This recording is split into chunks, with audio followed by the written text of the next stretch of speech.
बहुत बहुत स्वागत आप सभी का। नमस्कार, मैं हूं सौरभ शर्मा। आप देख रहे हैं आपका प्रोग्राम कहानी कुर्सी की और हमारे साथ स्टूडियो में प्रोफेसर संगीत रागी जी आ चुके हैं, हमारे साथ समीर चौकामकर जी आ चुके हैं, विजय त्रिवेदी जी और हर्षवर्धन त्रिपाठी जी पहुंचने वाले हैं। आज बहुत बड़ी खबरों का दिन है। मैं आपको यह बता दूं, सबसे पहले स्पीकर के खिलाफ, स्पीकर ओम बिरला के खिलाफ अविश्वास प्रस्ताव लाने की तैयारी पूरी कर ली गई है और 102 विपक्षी सांसदों के हस्ताक्षर भी कराए जा चुके हैं। लेकिन इसमें खास बात यह है कि तृणमूल कांग्रेस ने साथ नहीं दिया है कांग्रेस पार्टी का। समाजवादी पार्टी समेत बाकी विपक्षी दल इस समर्थन में आ गए हैं। आरोप यह कि राहुल गांधी को बोलने नहीं दिया गया।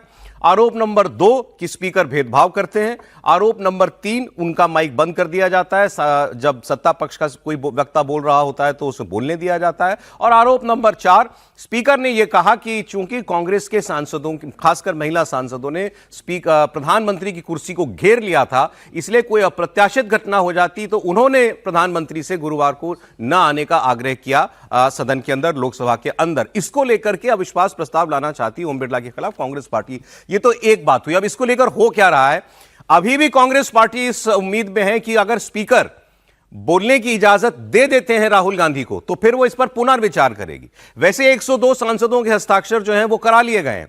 राहुल गांधी, मल्लिकार्जुन खड़गे, इनके साथ इंडिया अलायंस के नेताओं की मीटिंग भी हुई है और मीटिंग में आए नेताओं ने कहा है कि लोकसभा स्पीकर सत्ता पक्ष के लोगों को बोलने नहीं देते। अब सवाल तो यह पहला कि क्या यह अविश्वास प्रस्ताव जो है, यह प्रस्ताव बन पाएगा। अभी तो केवल दस्तखत कराए गए हैं इस पर 102 लोगों के। आगे देखिए कि इसमें क्या होता है। ये तो एक बात हुई, लेकिन जिन विषयों को लेकर के यह सारा का सारा हंगामा खड़ा किया जा रहा है, उन मुद्दों पर क्या हो रहा है, असल चीज तो वो है। दो बड़ी बातें, राहुल गांधी क्यों नहीं बोल पाए कि राहुल गांधी पूर्व army chief general MM Naravane की किताब को कोट करना चाहते थे। सत्ता पक्ष से रक्षा मंत्री ने खड़े होकर के कहा किताब अभी छपी नहीं है तो आप कैसे इसमें से कोई चीज बता सकते हैं। इसी बात से सारा झगड़ा शुरू हुआ था। बार बार राहुल गांधी वही प्रयास करते रहे, बार बार उनको वही जवाब मिलता रहा। तो झगड़े की जड़ वहां है। और दूसरा, क्या कांग्रेस की सांसदों ने प्रधानमंत्री की कुर्सी का घेराव किया था? इन दोनों बातों पर बहुत बड़ी डेवलपमेंट है, वो मैं आपको बताता हूं। हर्षवर्धन त्रिपाठी जी और विजय त्रिवेदी जी भी स्टूडियो में आ गए। चारों मेहमानों को दिखा दीजिए जी। स्टूडियो में अब कोरम हमारा पूरा हो गया है। तो पहले आते हैं, चलिए पहले मुद्दे पे। क्या प्रधानमंत्री की कुर्सी का घेराव किया कांग्रेस के सांसदों ने? क्या उस रोज वहां पर प्रधानमंत्री के साथ कुछ अप्रिय अप्रत्याशित घटना हो सकती थी जो स्पीकर कह रहे हैं, जिस पर ऐतराज जताया कांग्रेस पार्टी ने और ये कहा है कि हम पर नाहक इल्जाम लगाया जा रहा है। चिट्ठी लिखी प्रियंका गांधी और बाकी महिला सांसदों ने स्पीकर को कि आप दबाव में काम कर रहे हैं। उसकी असलियत आज parliamentary affairs minister Kiren Rijiju ने एक वीडियो पोस्ट किया है। आपको सबसे पहले वो वीडियो देख लेना चाहिए। तो ये पहला झगड़ा जो है ये यहीं खत्म हो जाएगा। इसमें साफ साफ दिखाई देता है कि वो महिला सांसद वो प्रधानमंत्री की कुर्सी के पास पहुंच गई। वहां उन्होंने जाकर के बैनर खोला और उस पूरी तरीके से प्रधानमंत्री की चेयर को उन्होंने घेर लिया। और मैं आपको पहले यह बता दूं कि स्पीकर के खिलाफ अविश्वास प्रस्ताव लाया जाएगा। विपक्ष की बैठक में बात नहीं बनी है।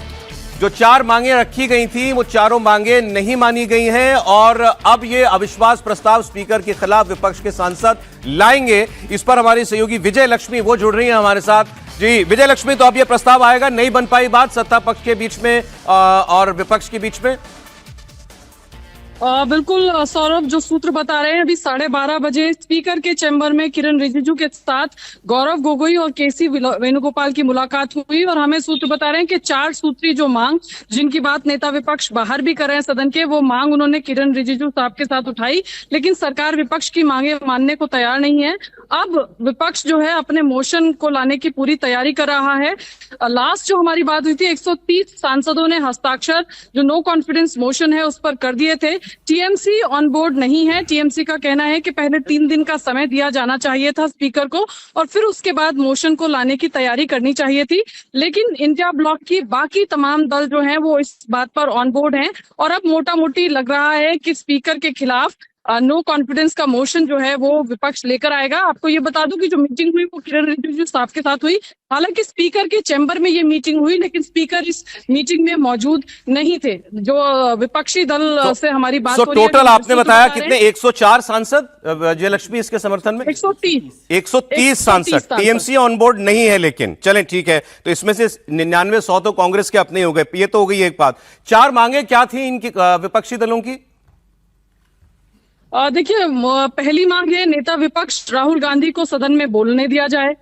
दूसरी मांग है जो निलंबित सांसद हैं उनको उनकी जो है वो बहाली हो। तीसरा, जिस तरह की चेयर की तरफ से महिला सांसदों को लेकर के जो टिप्पणी की गई वो उसको विपक्ष जो है वो गलत ठहरा रहा है। और इसके अलावा विपक्ष का ये भी आरोप है कि सत्ता पक्ष के जो सांसद हैं उनके लिए अलग रूल है और जो विपक्षी सांसद हैं उनके लिए अलग रूल है।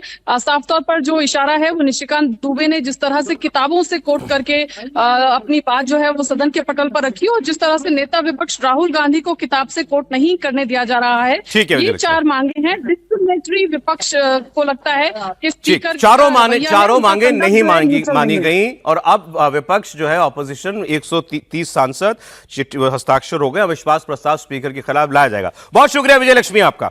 पहली बात तो ये इस अविश्वास प्रस्ताव से होगा क्या, ये तो हम बाद में बात करते हैं, लेकिन जो 4 मांगे थी इनमें से 2 पर चूंकि आज कुछ नई चीजें आई हैं। पहली चीज आपकी स्क्रीन पर भी चल रही है, फुल स्क्रीन ले लीजिए जरा वो तस्वीर आप।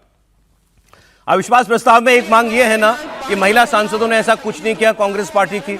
आज ये वीडियो पार्लियामेंट्री अफेयर्स मिनिस्टर किरण रिजिजू ने डाला है। अभी तक ये तस्वीर दूर से दिखाई देती थी, आज क्लोजअप में तस्वीर है। आप ये देखिए, इसको दोबारा शुरुआत से प्ले कीजिए, पूरे वीडियो को शुरुआत से प्ले कीजिएगा। ये महिला सांसद देखिए, ये ठीक वहां खड़ी है जहां प्रधानमंत्री को बैठना है। आपको 2 मंत्री दिखाई दे रहे हैं, प्रहलाद जोशी और अश्विनी वैष्णव, उनके सामने वाली रो में प्रधानमंत्री को बैठना होता है। वहां जाकर के सारी महिला सांसद खड़ी हैं, इनके हाथ में बैनर है, वो अभी आपको दिखाई दे रहा है। पीछे आप देखेंगे, पीछे कौन कौन खड़ा है, सारे लोग उठ करके खड़े होकर के आ गए। अभी आपको बाईं तरफ से आते हुए इसमें दिखाई देंगे गिरिराज सिंह हाथ जोड़ रहे हैं, दिख रहे हैं आपको गिरिराज सिंह, ये देखिए वो हाथ जोड़ रहे हैं कि ये क्या कर रही हैं आप लोग। फिर ऊपर से अश्विनी वैष्णव खड़े होते हैं, वो भी हाथ जोड़ रहे हैं कि आप वापस चली जाइए, यहां आप लोग ना आइए। आपको मुझे शायद पीयूष गोयल ही दिख रहे हैं, वो जी हाँ पीयूष गोयल हैं, वो भी समझा रहे हैं, लेकिन वहां पर महिला सांसद खड़ी हैं। पीछे आपको निशिकांत दुबे और बाकी सांसद वो दिखाई दे रहे होंगे, अनुराग ठाकुर भी पीछे आपको दिखाई दे रहे हैं। तो यहां जब प्रधानमंत्री की कुर्सी पर आकर के महिला सांसद खड़ी हो गई तो वहां क्या सीन बना, जिसको लेकर के स्पीकर ने कहा कि यहां कोई अप्रत्याशित घटना हो जाती, इसीलिए हमने कहा प्रधानमंत्री से आप ना आइए। क्या इस तस्वीर के बीच में प्रधानमंत्री वहां पहुंच सकते थे? सबके लिए ये सवाल है, आपकी राय जो भी हो, क्या यहां उस वक्त प्रधानमंत्री आ सकते थे? ये बात है। कांग्रेस के आज सांसद कह रहे हैं कि अरे क्या हम कौन सा पहाड़ टूट गया, हम तो बस ये चाहते थे कि वो हमारे बैनर पे जो लिखा है वो प्रधानमंत्री पढ़ ले, तो वो आप अपनी तरफ खड़े होकर भी दिखा सकते थे। इस तरफ क्यों आना हुआ आपको, और प्रधानमंत्री की कुर्सी के पास ही क्यों जाना हुआ आपको? मंत्री हाथ जोड़ के कह रहे हैं वापस चली जाइए, यहां ना आइए। क्या वहां किसी ने कोई अभद्रता की किसी के साथ? जो ये बाद में कहा गया कि दलित महिलाओं का ये अपमान है, दलित महिलाओं के बारे में ये बात कही जा रही है, वहां सत्ता पक्ष का कोई आदमी मुझे तो नहीं दिखाई दे रहा कि कोई ज्यादा बहस भी कर रहा हो। हाथ जोड़ रहे हैं, वो तो दिख रहे हैं, गिरिराज सिंह हाथ जोड़ रहे हैं, अश्विनी वैष्णव हाथ जोड़ रहे हैं। तो पहली बात ये रखी आज किरण रिजिजू ने कि ये सीन था उस रोज। तो ये जो एक मांग है कि ये टिप्पणी महिला सांसदों पर स्पीकर की या अनुचित थी, तो क्या वो अनुचित थी? ये तो पहली बात, इसी पर आइए हम लोग बात कर लेते हैं। इसी से जुड़ा है क्योंकि स्पीकर के खिलाफ अविश्वास प्रस्ताव लाया जाएगा, और ये हुआ था उस रोज जिस पर कांग्रेस की एक मांग है कि ये स्पीकर अपना बयान वापस ले। देखिए, हम लोग इस पर बहुत चर्चा कर चुके हैं और हम सबको इसमें मतलब संयोगवश सबकी सहमति थी कि राहुल गांधी को बोल ही देने देते तो क्या हो जाता। लेकिन ये जो घटनाक्रम हुआ है ना, और मैंने उस दिन भी कहा था जब कई लोग 2004 का जिक्र कर रहे थे, मनमोहन सिंह वाला, तब भी मैंने ये कहा था, और मैं लगातार कह रहा हूं कि जहां राहुल गांधी अपनी पार्टी को लेकर पहुंच गए हैं, वो रसातल शब्द जो होता है ना, तो राजनीतिक रसातल पर इस वक्त है कांग्रेस। जिस तरह से महिला जो सांसद हैं कांग्रेस पार्टी की, और वो पूरा विजुअल ध्यान से देखें ना तो वो शायद देखने वालों को उस तरह से ना समझ में आ रहा, वो एक एक करके आती हैं, और जब उनको रोका जा रहा है तो वो उनकी जो भाव भंगिमा है, जो मुस्कुराहट है, जो तंज है, वो आप उसको देखिए, तब समझ में आएगा। उनको लग रहा है कि अच्छा ठीक है, तुम कर क्या रहे हो हमारा, हम तो महिलाएं हैं। और दुर्भाग्यपूर्ण स्थिति देखिए, और मुझे लगता है कि इस तमाशे को तो कभी तो बंद होना पड़ेगा, किसी को तो कहना पड़ेगा। सांसद हैं, प्रिविलेज है, महिला हैं, जीत कर आई हैं, उसके बाद आप कह रहे हैं कि वो दलित हैं। मतलब देश को कहां ले जाना चाह रहे हैं आप? और इस स्थिति में प्रधानमंत्री आते तो क्या होता है, इसकी कल्पना करना किसी के लिए बहुत कठिन नहीं है।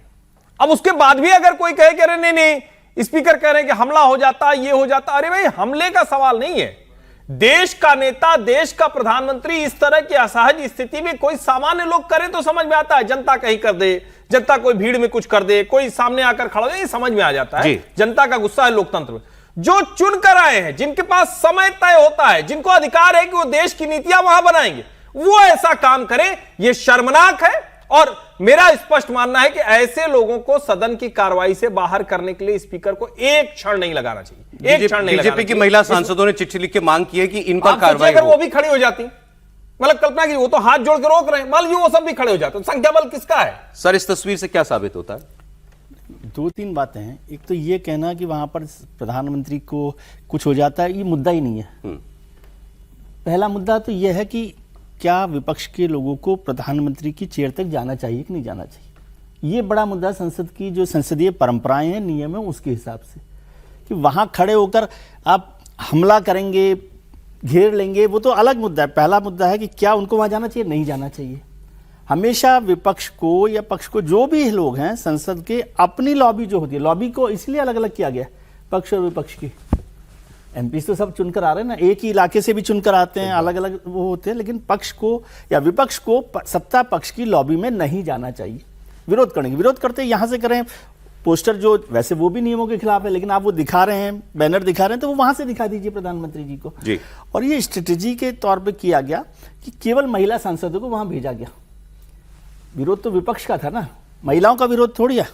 क्या ये विरोध प्रधानमंत्री ने कुछ ऐसा किया हो कि जो महिलाओं के खिलाफ हो, और तो माना जाए कि महिला एमपी पहुंच गई? गलत, सरासर गलत है ये, मेरे हिसाब से गलत है। इस पर ये बहस ही बात की है। हाँ। उस बहस पर मैं उससे सहमत नहीं हूं कि वो कोई प्रधानमंत्री पर हमला कर, उन्होंने ये, स्पीकर ने ये कहा भी नहीं। स्पीकर ने कहा कोई अप्रत्याशित घटना हो सकती थी। प्रधानमंत्री स्पीकर ने तो कहा कि सुरक्षा को खतरा था उनके, तो वो मैं उसको बहुत गंभीर तरीके से देखता हूं। अच्छा, लेकिन मैं तो पहले लेवल पर ही इस पर बहस पे नहीं जाना चाहता।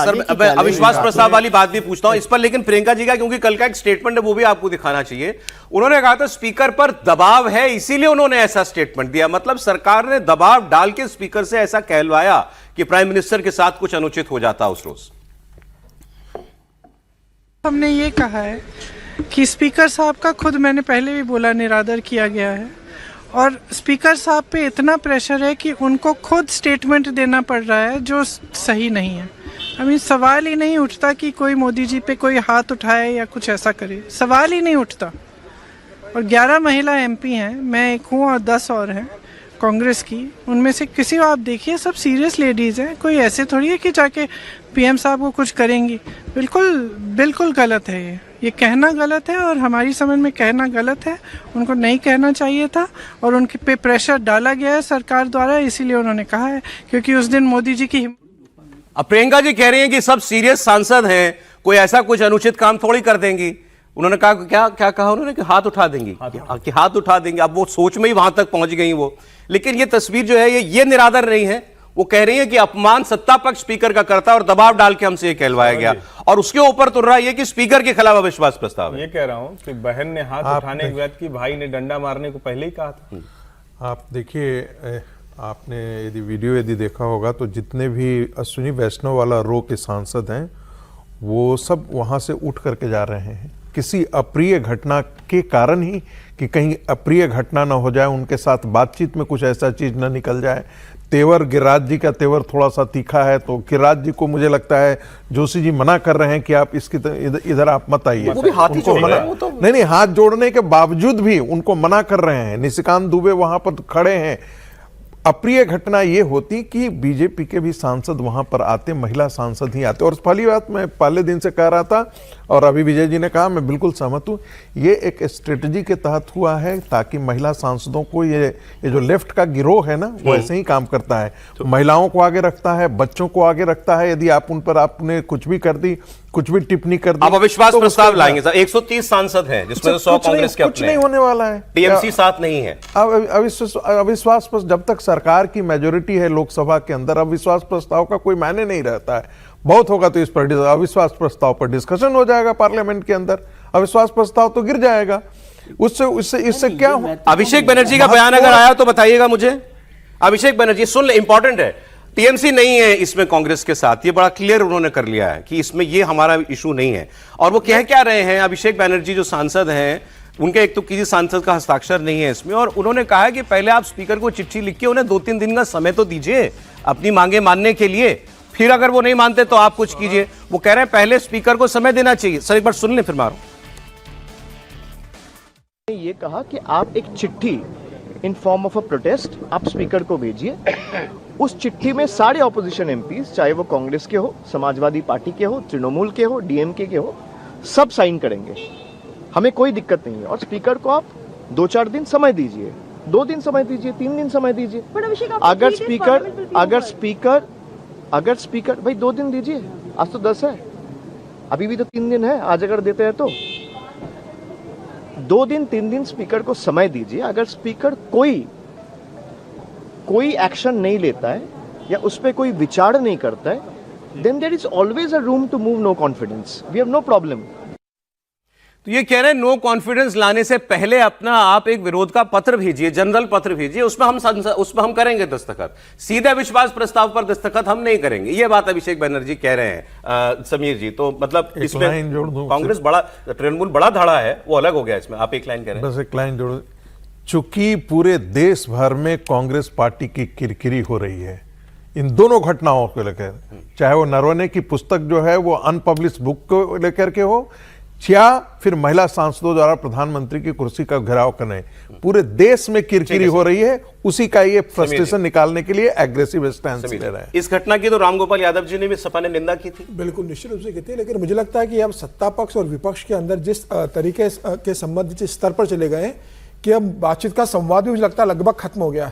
अगर लोकसभा के चैम्बर के अंदर विपक्ष के नेता अगर तू तड़ाक करे, चिल्लाए, सत्ता पक्ष को के साथ बदतमीजी से पेश आए, वहां बातचीत नहीं करे, सत्र के अंदर प्रधानमंत्री बोलने की जब स्थिति में आते हैं और वहां पर उनके ऊपर सुनियोजित हमले का एक षड्यंत्र बनाया जाए कि प्रधानमंत्री आएंगे तो उन्हें किस तरीके से यहां पर हम उन्हें परेशान करेंगे, ये बता रहा है कि अब विपक्ष ने तय कर लिया है कि बच्चे हुए जो 2029 तक जितने भी सेशन सत्र होंगे, कोई भी सत्र चलने नहीं देना है। मुझे लगता है बजट सत्र का पहला सत्र धुल गया है, दूसरा सत्र शुरू होने वाला है 9 अप्रैल से लेकर जब शुरू होगा, उसमें भी विपक्ष यही करने वाला है। फिर शीतकालीन आए चाहे मानसून सत्र आए, विपक्ष अभी तो ये नया शुरू हो जाएगा ना सिलसिला अविश्वास प्रस्ताव वाला, वो तो इसी में तो आप अविश्वास प्रस्ताव लेके आ जाइए। अभी जो कहा है अभिषेक बनर्जी ने कि भाई आप समय देते हैं, आप समय नहीं दे रहे हो। आपने 130 सांसदों के साइन कर लिए, 14 दिन पहले आपको नोटिस देना पड़ता है स्पीकर को। आप 14 दिन पहले नोटिस देंगे अविश्वास प्रस्ताव लाने के पहले, सत्र भी खत्म होगा, सेकंड भाग शुरू होगा, तब स्पीकर के खिलाफ अभी इस पे नो कॉन्फिडेंस पे अभी कुछ नहीं होगा। 14 दिन पहले नोटिस देना पड़ता है ना, वो तो अगले सत्र के लिए चला गया है। लेकिन स्पीकर के खिलाफ सरकार अविश्वास प्रस्ताव लाने की अनुमति नहीं देगी, स्पीकर परमिशन नहीं देंगे, तो यह तय कि जो सेकंड पार्ट शुरू होगा 9 अप्रैल से लेकर, उसमें भी विपक्ष स्पीकर के खिलाफ नो कॉन्फिडेंस मोशन के लिए स्पीकर की मंजूरी चाहिए। नहीं आप दोगे संसदीय कार्य मंत्री, स्पीकर तो देगा ना सर परमिशन, मोशन मूव करने के लिए आपका बहुमत चाहिए ना। नहीं उसे कैसे कर दोगे? कितने सांसद चाहिए? 50 चाहिए मोशन मूव करने, वो उनके पास है। वो है, ठीक है। अच्छा, इस पर किरण रिजिजू जी का इस तस्वीर पर भी एक बयान आया है। उन्होंने कहा कि 2 बातें कही। उन्होंने कहा कि एक तो अच्छी खबर यह है विपक्ष के नेताओं की संसदीय कार्य मंत्री किरण रिजिजू से मीटिंग के बाद जो आ रही है वो ये कि संसद 2 बजे से जो है शायद चल जाए सुचारू रूप से। सरकार और विपक्ष के बीच संसद चलाने को लेकर शायद कोई रास्ता निकला हो, लेकिन अब इस सब के बाद कैसे देखना पड़ेगा। और किरण रिजिजू ने कहा है कि उस रोज अगर मान लीजिए हमारे सांसद जो हैं वो भी अगर थोड़ा आवेश में आ जाते, हमारी महिला सांसद अगर वहां चली जाती, हमारी तो संख्या भी ज्यादा है, तो वहां कुछ हो सकता था अप्रिय कि नहीं हो सकता था, लेकिन हमने हर मर्यादा का सम्मान किया। आप कल्पना कीजिए अगर हमारा बीजेपी के जो महिला सांसदों को आगे बढ़ने देते तो क्या होता। हमारे तो संख्या भी बहुत ज़्यादा है। अगर वो कांग्रेस के 5-6 महिला सांसद जो प्रधानमंत्री का कुर्सी पार करके पीछे चले गए हमारे और, तो उसको कन्फ्रंट करने के लिए हमारे बीजेपी सांसदों ने डिमांड किया था, खास करके महिला सांसदों ने, कि इनको हम रोकेंगे फिजिकली। लेकिन हम लोगों ने कहा कि ये संसद के गरिमा के हिसाब से ठीक नहीं रहेगा और फिजिकल नहीं होना है। हम लोग तो संसदीय परंपरा को बहुत मानते हैं और हम लोग सोचते हैं कि सदन अच्छी तरह से चलना चाहिए। कांग्रेस को सदन का जो नियम नीति संसद का गरिमा से कोई लेना देना नहीं है। तो अब देखिए, कहा जा रहा है 2 बजे से संसद चलेगी, चलती है कि नहीं चलती है, और चलने में पहली शर्त तो ये कि राहुल जी बोले। तो क्या राहुल जी बोलेंगे 2 बजे, तभी तो संसद चल पाएगी। दूसरी कंट्रोवर्सी पर आते हैं आज की, जो 4 मांगे थी उसमें से दूसरा मुद्दा कि राहुल गांधी को बोलने नहीं दिया। राहुल गांधी जनरल नरवणे की किताब से कोट करके बोलना चाहते थे। रक्षा मंत्री ने कहा किताब पब्लिश नहीं हुई। इस पर 2 बड़ी जानकारियां मैं आपको देता हूं, 2 बड़ी खबरें।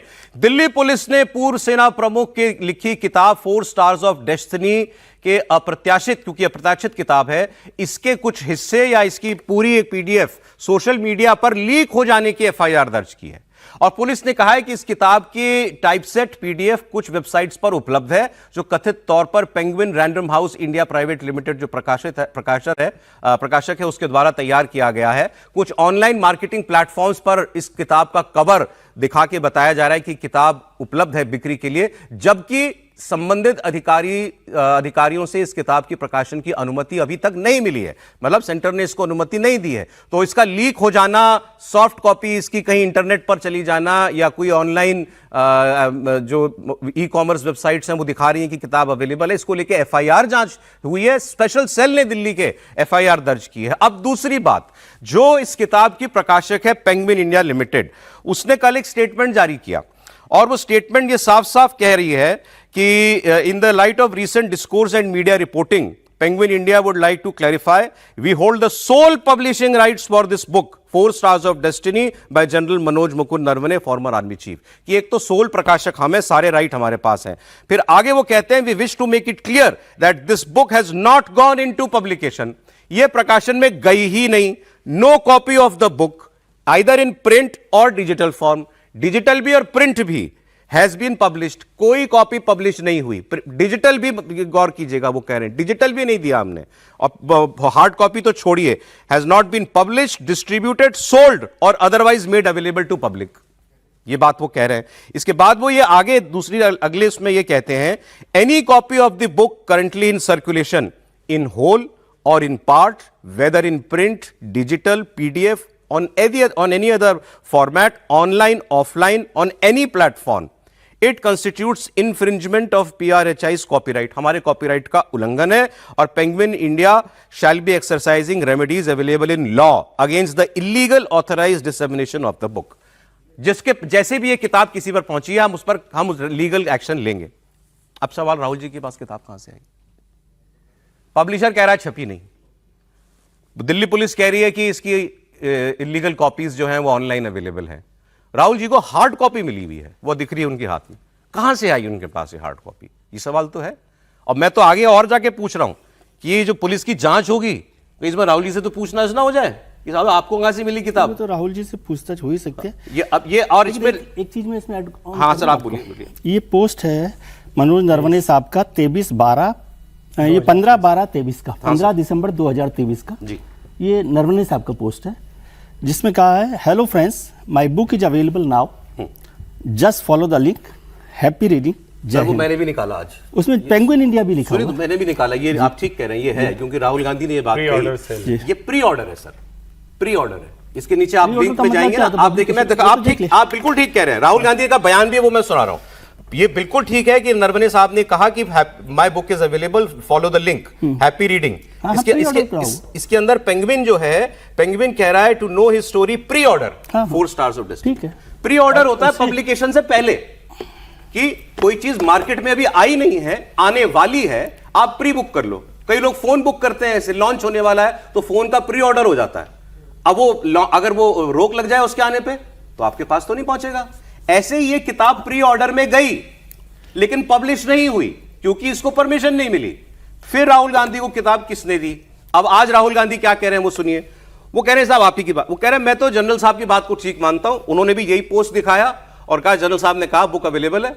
वो कह रहे हैं अमेजॉन पे अवेलेबल है, मैं अमेजॉन पे भी गया, अमेजॉन में थी, उसको अमेजॉन पे इस वक्त तो अवेलेबल नहीं है, अभी नहीं है, लेकिन थी। अब राहुल गांधी कह रहे हैं कि मैं पब्लिशर को सच मानूं या मैं जनरल साहब को सच मानूं। सुनाइए राहुल गांधी की बात।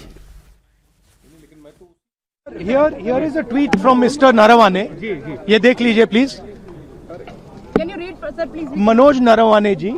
It's a tweet that says, "Hello friends, my book is available now. Just follow the link. Happy reading. Jai Hind. This is a tweet that Mr. Narawane has made. You can look into the tweet. So the point I'm making is, either Mr. Narawane is lying, and I believe the army chief. Okay, I don't think he will lie, or Penguin is lying.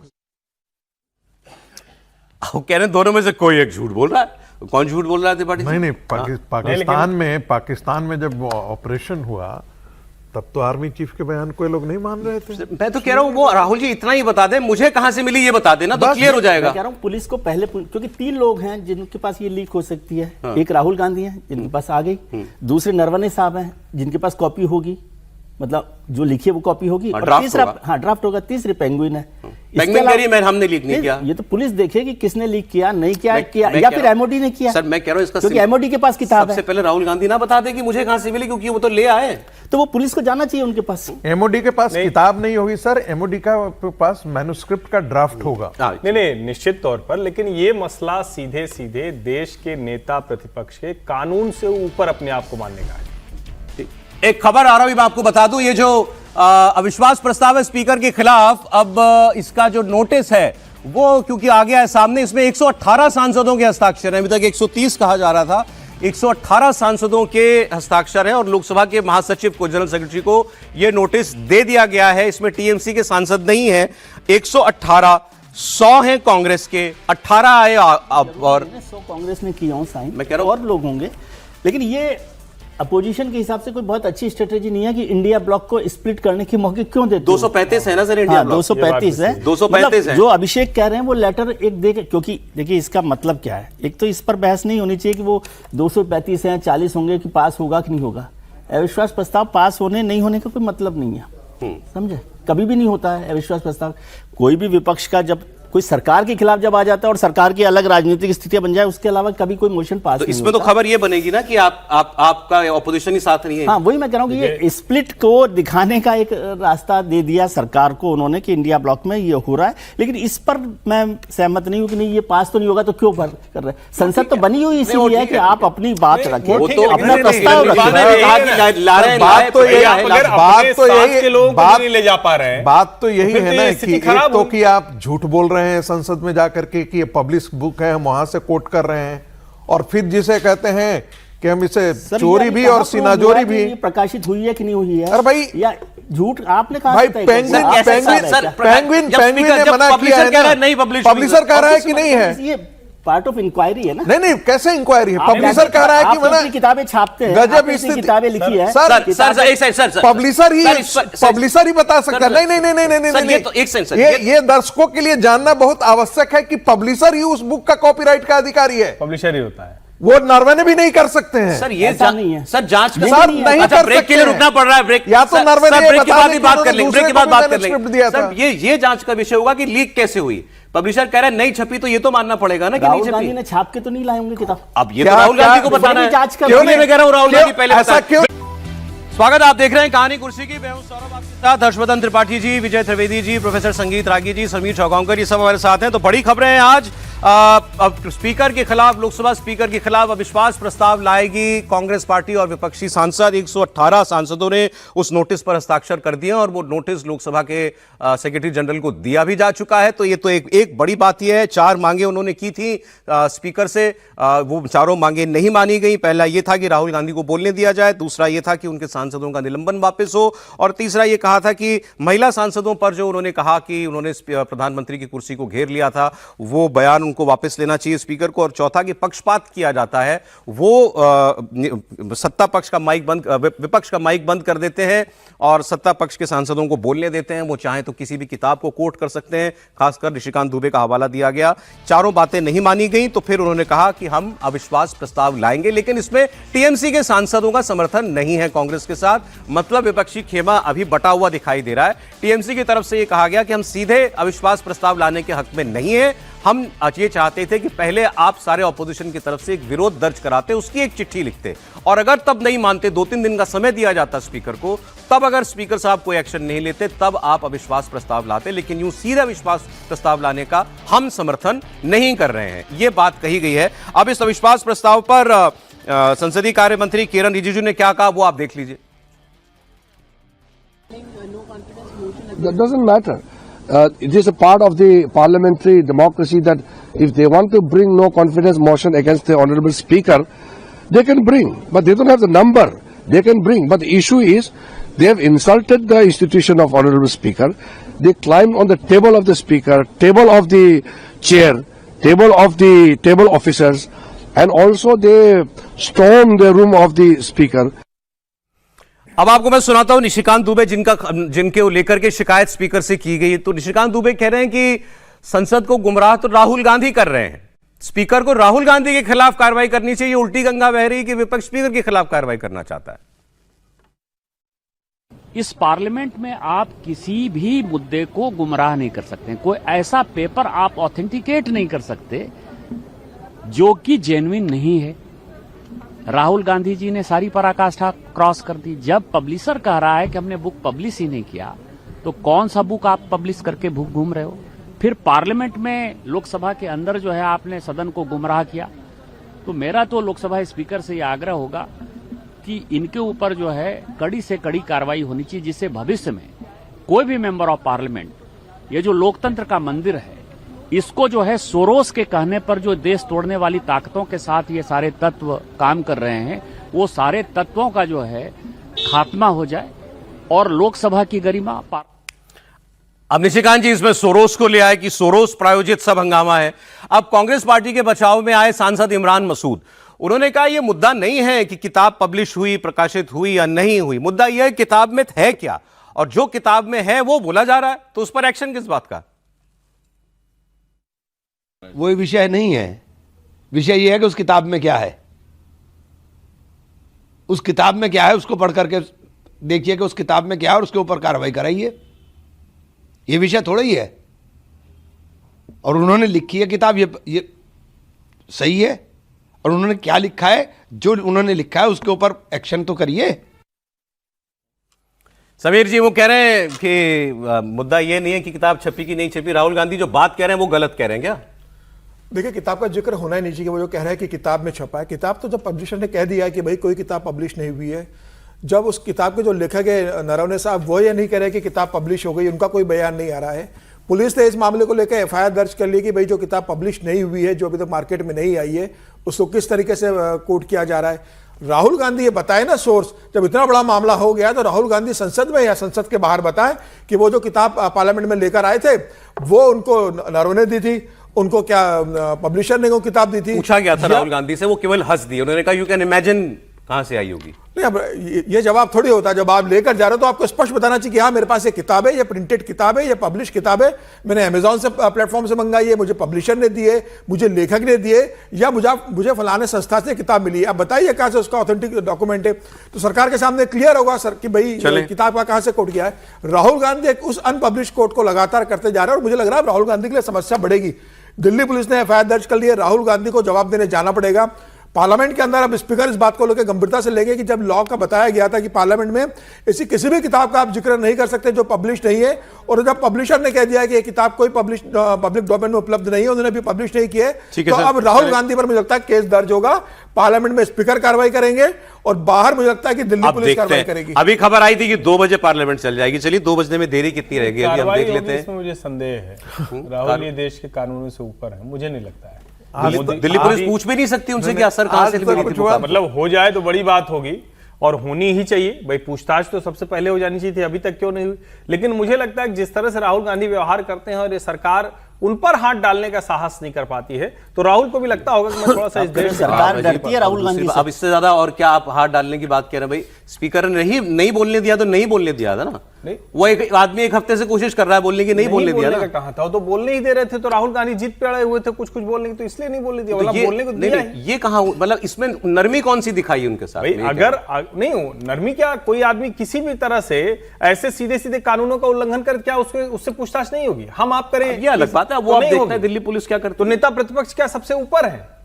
लोकतंत्र का, कानून का, संविधान का, भारतीय न्याय संहिता का कोई मतलब नहीं। दिल्ली पुलिस को तो सीधे राहुल गांधी जी के नाम पर कर लेनी चाहिए थी ना, यदि सर स्पीकर को एक लाइन कहना चाहिए जब तक राहुल गांधी, और उनसे पूछताछ करें। मतलब हमारे आपके पूछने का मतलब थोड़ा एक तो ये समझ आप कब तंज करते हैं और कब सीरियस होते हैं, ये क्या था, तंज या सीरियस? नहीं, मैं तो सीरियस तौर पे कह रहा हूँ कि यदि अपराध किया है उन्होंने, ऐसा है, सीधे इन्हीं पे दर्ज केस दर्ज करते उन पे करें, और दूसरे क्या बात। राहुल जी बता दीजिए आपने कहां से किताब ली? आपको दूं, मैं देख रहा था, ये 20 दिसंबर 2023 को पीटीआई ने इसके एक्सर्प्ट बिल्कुल छापे थे सर। नहीं, मैं बता रहा हूँ कि पीटीआई ने एक्सर्प्ट रिलीज किए, फिर इंडियन एक्सप्रेस ने, टेलीग्राफ ने, हिंदू ने, तीनों ने उसको छापा है। क्या वो पार्ट छापा जो इन्होंने कोट किया? इससे क्या फर्क पड़ता है? ये बात तो वही है। नहीं नहीं, इसका मतलब तो आपको मन में चोर है। यदि किताब के एक्सर्प्ट छापे तो कहीं से भी, कोई से भी छापे हो सर। जब बात है किस हिस्से को क्लियरेंस मिली है, किसको नहीं मिली। नहीं, ऐसे थोड़ी किताब को क्लियरेंस नहीं मिली, तो फिर किताब को नहीं मिली ना, हिस्से पे थोड़ी लिखा सरकार ने नहीं, हमने इस हिस्से को नहीं दिया है।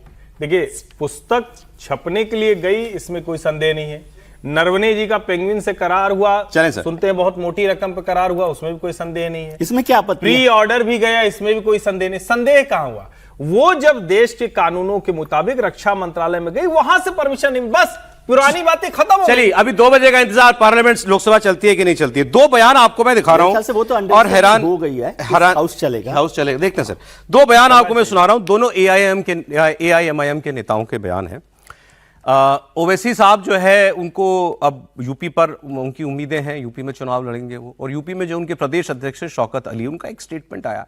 जब मैंने स्टेटमेंट ट्विटर पे देखा, मैं पहचानता नहीं कि कौन थे, तो मैंने तो पोस्ट भी किया कि मैं नहीं जानता ये आदमी कौन है, लेकिन सुनिए ये क्या कह रहे हैं। ये क्या कह रहे थे? ये खुलेआम कह रहे थे कि भाई आबादी बढ़ाओ, मुसलमान ज्यादा से ज्यादा बच्चे पैदा करो। ये हम दो हमारे दो का नारा नहीं है, हम दो हमारे 2 दर्जन का नारा इन्होंने दिया। फिर आगे इन्होंने बताया कि आबादी बढ़ेगी तो तुम मजबूत होगे। फिर हिजाब नकाब सब पर आए, और हैरानी ये हुई कि इन्होंने बताया मेरे कितने बच्चे हैं, मेरे परिवार में लोगों के कितने बच्चे हैं। मतलब एक एग्जाम्पल सेट करना चाह रहे थे, अपना एग्जाम्पल देकर के कह रहे थे कि कहां तुम ये हम दो हमारे 2 के चक्कर में पड़े हो भाई, हम 2 हमारे 2 दर्जन होने चाहिए। ये AIMIM के यूपी प्रदेश अध्यक्ष हैं, सुन लीजिए आप। कि ज्यादा से ज्यादा बच्चे पैदा करें आप लोग। सुनिए, जब तक दे रहा है जब तक लेते रहिए। लोग थोड़ा परेशान तो हैं कि हमारी आबादी बढ़ रही है। हम तो आज से एक नारा देंगे कि हम 2 और हमारे 2 दर्जन। हमारे तो अल्हम्दुलिल्लाह 8 बच्चे हैं। कितने? 8 बच्चे हैं अल्हम्दुलिल्लाह। मेरे बड़े भैया के अल्हम्दुलिल्लाह 16 बच्चे। और सुनिए, हमारी वालदा अभी हयात से है, 97 साल हमारी वालदा की उम्र है, और कम से कम 72 उनके नाती और पोते जवान हैं, 6-6 फीट के। तो ये घबराहट क्यों है हमारी तादाद पे, क्यों है? सुना आपने? अब इस पर विवाद हो गया, तो फिर इन्होंने सफाई दी। सफाई देने पर इन्होंने कहा कि मैं बयान पर तो कायम हूं, लेकिन मैं ये चाहता हूं कि हिंदू भाई भी ज्यादा बच्चे पैदा करें। राष्ट्र को मजबूत करना है तो आबादी तो बढ़नी चाहिए। बहुत सारे देश ऐसे हैं जो बच्चा पैदा कराने के लिए, जो बच्चे पैदा करते हैं उनको इनाम दिया जाता है, 1,50,000 रुपया दिया जाता है, कंपनसेशन मिलता है उनको। हाँ, तो हमारे देश की आबादी जितनी ज्यादा होगी उतना ही हमारा देश मजबूत होगा। मैंने तो अपनी हिंदू, देखिए ये जो बात ये कह रहे हैं ये तो कहने की है। इन्होंने पहले वाले बयान में एक बात और कही थी कि मायावती जी का 11% वोट है, 4 बार मुख्यमंत्री बन गई, तुम तो 20% हो, और ज्यादा हो जाओगे तो कैसे नहीं बनेगा तुम्हारा चीफ मिनिस्टर। और वो तो ओवैसी साहब कह चुके हैं कि एक दिन हिजाब वाली महिला लड़की जो है बच्ची, वो देश की प्रधानमंत्री बनेगी। आबादी पे लेकिन पूरा जोर है, अब इस बात से आप उगर नहीं सकते। नहीं, बात तो वो जो बोल रहे हैं वो बिल्कुल सही बोल रहे हैं, दुरुस्त बोल रहे हैं। आखिर बांग्लादेशियों को पश्चिम बंगाल के मुसलमान ही लोग तो बसने दिए, उनको राशन कार्ड दिलवाने में मदद की, उनको आधार कार्ड बनवाने में मदद किया, सारी तरीके से मदद किया। यही करके तो मदद किया भाई, आबादी बढ़ेगी, हमारी आबादी बढ़ेगी, हमारे धर्म की आबादी बढ़ेगी तो हमारी राजनीतिक ताकत बढ़ेगी। फिर राजनीतिक जब ताकत बढ़ेगी तो हम निर्णय करेंगे। हम निर्णय में हमारा मुख्यमंत्री भी होना है, हमारा ज़्यादा से ज़्यादा सांसद होगा, ज़्यादा से ज़्यादा विधायक होगा। और स्वाभाविक है कल उत्तर प्रदेश में आबादी यदि मुसलमानों की 40% हो जाएगी तो क्या योगी आदित्यनाथ की चलेगी क्या? पावर बाय या भारतीय जनता पार्टी के पावर बाय पॉपुलेशन? ये है ही, ये स्वाभाविक है, ये डेमोक्रेसी में है। जो लोग कहते हैं ना अरे भाई मुसलमानों की आबादी बढ़ती जा रही है तो उसको आपको क्या परेशानी है ना, इस देश को खतरा है। संघ प्रमुख का जरा आप बताएंगे, मैं बता दूं। संघ प्रमुख ने भी जो आबादी को लेकर जिस तरह से भारत सरकार ने भी चिंता जाहिर की और कि देश बूढ़ा होता जा रहा है और हमारी जो फर्टिलिटी रेट है वो कम हुई है, तो उन्होंने कहा कि हिंदुओं को भी आबादी बढ़ानी चाहिए, 3 बच्चे पैदा करें, 3 बच्चे पैदा करें, ऐसा उन्होंने कहा। और सरकार भी सहमत हो रही है कि भाई जो कितने पर रुकना है ये कह रहे हैं, 8, 16, संघ प्रमुख 3 कह रहे हैं, तो देश की नई नीति बने, हम दो हमारे दो हटे। नहीं, पहली बात तो भारत में कोई पक्की वाली नीति नहीं है, ये नारा था। नीति और नारे में फर्क है। कोई भारत में नीति नहीं है कि कितने बच्चे हों, लोग खुद ही 1-2 बच्चों पर ऐसा चले कैसे गए। कह रहे हैं आप? पंचायत चुनाव में आपने रोक लगा दी 2 बच्चों से ज्यादा पैदा होने पर, बिना नीति के बनाया, लेकिन नहीं सरकार में है, नीति है। कहां है? क्या बात है? गवर्नमेंट ऑफ इंडिया की नीति है, पंचायत नहीं, पंचायत लेवल पर हो गया ना। कई बार स्थानीय स्तर पर ऐसा होता है, लेकिन नहीं, स्थानीय स्तर पर नहीं है, देश की नीति है ये कि पंचायत स्तर पर 2 से ज्यादा बच्चे वाले लोग चुनाव नहीं लड़ सकते। ये नीति है, बिना नीति के सरकार कायदे से तो 3 से ज्यादा पैदा करे तो उसके पिता और माता दोनों का पंचायत चुनाव वोटिंग राइट की बात हो रही है। सीधी सी बात यह है, दुनिया का हर देश और पॉपुलेशन बहुत बढ़ जाए तो भी परेशान होगा और कम रह जाएगी तो भी परेशान होगा, दोनों में परेशानी। जापान बड़ा उदाहरण है, बड़ा शानदार देश है, बड़ा नवाचार वाला देश है, देखिए सब बूढ़े हो गए, मुश्किल है उनकी। चीन सब कुछ कर रहा है, बहुत पॉपुलेशन बढ़ गई तो सिंगल चाइल्ड कर दिया, अब वो कह रहा है भैया खोल देंगे। भारत संतुलन वाला देश नहीं, खोल दिया, इसीलिए कह रहा हूं, रिट्रीव नहीं कर पा रहा है। मुझे सब एक बात का जवाब, सीधा जवाब जाना चाहिए। इन्होंने बड़ा क्लियर किया, कोई आपको बोले ना बोले, ये बात बिल्कुल साफ है, आबादी बढ़ेगी तो हमारे हाथ में ताकत बढ़ेगी, बिल्कुल, इसीलिए यही बात कह रहे हैं, कोई शक नहीं है। पाकिस्तान कैसे बना? कोई सीधे ऐसे बोले ना बोले, मकसद यही है। पाकिस्तान कैसे बना था? आबादी के आधार पर ही बना था। दूसरी तरफ संघ प्रमुख जो कह रहे हैं वो क्यों कह रहे हैं? वो कोई इसलिए नहीं कह रहे कि कल को तुम्हारे बूढ़े लोग ज्यादा हो जाएंगे, उनकी देखभाल कौन करेगा, नहीं, वो भी इसलिए कह रहे हैं कि हिंदू सिविलाइजेशन बचानी है तो बच्चे पैदा करो। बिल्कुल, वो भी यही कह रहे हैं, तो दोनों का मकसद तो एक ही नहीं है ना भाई, आप लोग दोनों मिक्स कर रहे हैं। जनसंख्या संतुलन और जनसंख्या नियंत्रण दोनों पहले समझ लीजिए अलग अलग है।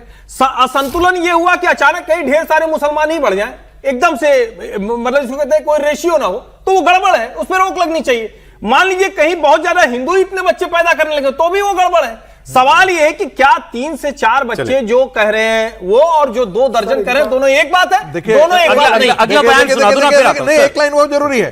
देखिए, लपेट करके चाशनी में मत बोलिए। सच्चाई ये है कि आज हिंदू और मुसलमानों का जो अंतर है ना 56% पर होकर के आया है। चले आने वाले दिनों में ये खतरे हैं देश के लिए। सभी अगला वाला जुड़ा कुछ है उससे आप जोड़ के वापस कितने दिनों में आने अगला बयान सर सुने तो छोड़िए, तो अब ये तो फिर पूरी डिबेट इसी पे चली जाएगी, वो बता देंगे। मध्य एक और AIMIM के नेता का बयान, ये मध्य प्रदेश के भोपाल में हुआ, बहुत वायरल हो रहा है इनका बयान। और ये क्या कह रहे हैं इसमें? ये कह रहे हैं, इनका नाम भी मैं आपको बता दूं, इनका नाम है तौकीर निजामी। ये कह रहे हैं कि मुसलमान 3 तरीके के होते हैं। तौकीर निजामी कह रहे हैं प्लीज इसको कोई कट करके ना चलाए। तौकीर निजामी ने कहा है 3 प्रकार के मुसलमान, एक जूते चाटने वाला, एक जूते खाने वाला और एक जूते मारने वाला। जूते चाटने वाला कांग्रेस में होता है, जूते खाने वाला बीजेपी में होता है और जूता मारने वाला AIMIM में होता है। मुसलमान होते हैं, एक मुसलमान वो जो जूते चाटने वाला मुसलमान होता है, वो आपको कांग्रेस में मिलेगा साथियों। दूसरा मुसलमान वो जो जूते खाने वाला मुसलमान होता है, वो आपको भारतीय जनता पार्टी में मिलेगा साथियों। और एक मुसलमान वो जो जूते मारने वाला मुसलमान होता है, वो मजलिस में मिलेगा तुम्हें। हम मतलब ये उनका तरीका था अट्रैक्ट करने का, हमारे यहां मुसलमान आके जूते मारते हैं, तुम हमारे यहां रहो। समीर जी, देखिए इनका बयान रहा, इसके पहले जो बयान बच्चों वाला जो बयान दिया था कि हमारे 2 दर्जन होना चाहिए, सिर्फ बच्चे बढ़ाने तक की उनकी मानसिकता नहीं है, उसके साथ आप धर्म परिवर्तन करवाइए, वो भी उनका एक एजेंडा चलता है। इसके अलावा घुसपैठियां भी आप बढ़वाइए, देश के अंदर घुसपैठ करवाइए। तो 3 तरीके से अपना जो जनसंख्या वो बढ़ाइए। आप हम 2 हमारे 2 दर्जन कीजिए, आप धर्म परिवर्तन करवाइए, दूसरे धर्म के लोगों को अपने धर्म में लेकर आइए, और तीसरा ये कि आप घुसपैठी को समर्थन कीजिए, तमाम देशों से घुसपैठी मुसलमानों को लाकर इस देश के अंदर बचाइए, और फिर इस देश के साधन संसाधन सुविधाएं उस पर कब्जा कीजिए, और फिर सरकार और सत्ता में अपनी हिस्सेदारी लेकर उस पर कब्जा कीजिए। तो ये जिस मानसिकता के साथ चल रहे थे, जो जिस तरीके से AIM के भी ने भी बोला, और जिसके पहले समाजवादी पार्टी उत्तर प्रदेश में ओवैसी के पार्टी के प्रमुख ने जो बयान दिया है, ये सारी मानसिकता वही है कि मुसलमानों को भड़काओ, मुसलमानों को इकट्ठा करो, और ये बताओ कि कांग्रेस में जाओगे तो आप भाई वहां पर आपको जूते चाटने पड़ेंगे, आप भारतीय जनता पार्टी में जाओगे तो आप जूते खाओगे, और हम हमारे साथ रहोगे तो जूते मारोगे, मतलब हमारे साथ रहोगे तो आप पावर में आओगे, समाज में हिंसा फैलाने की स्थिति में आओगे। ये बहुत खतरनाक बयान है, मुझे लगता है दबंग बयान नहीं है सर, हिंसा का बयान है कि हमारे साथ रहोगे तो आप समाज के अंदर अत्याचार कर सकते हो, किसी को भी जूते मार सकते हो, समाज के अंदर आप किस तरीके से गुंडागर्दी करोगे। वो भोपाल के अंदर बोल रहे थे इस बात को। मुझे लग रहा है दोनों बयान निंदनीय हैं। अगली खबर, ये थोड़ा सा सीरियस मामला है। एक बार फिर से किसान आंदोलन की स्क्रिप्ट क्या तैयार हो रही है? मामला इस बार भारत और अमेरिका के बीच जो ट्रेड डील हुई है उससे जुड़ा हुआ है। क्या किसान फिर एक बार दिल्ली कूच करेंगे? अच्छा, इसमें एक किसान नेता हैं चढ़ूनी जी, पूरा नाम उनका गुरनाम सिंह चढ़ूनी जी बहुत विजिबल फेस थे किसान आंदोलन का, कृषि कानूनों के खिलाफ जो दिल्ली को घेर लिया गया था। इन्होंने कहा मोदी जी ये डील ना करना, अब की बार किसान आए तो फिर दिल्ली के बॉर्डर से उठेंगे नहीं, और वही वैसा ही आप रूप आपको देखने को मिलेगा जो आपको किसान आंदोलन में देखने को मिला था। हमारे पास आखिरी रास्ता आंदोलन का है, हम करेंगे और सिर पे कफन बांध के आएंगे, और अब की बार बता देता हूं दिल्ली की सीमा से वापस नहीं आएंगे, दिल्ली की सीमा से वापस नहीं आएंगे। अब की बार आपकी संसद पे पहुंचेंगे, उसका घेराव करेंगे, मार देना, में संसद नहीं चलने देंगे तुम्हारी, ना भूल जाना।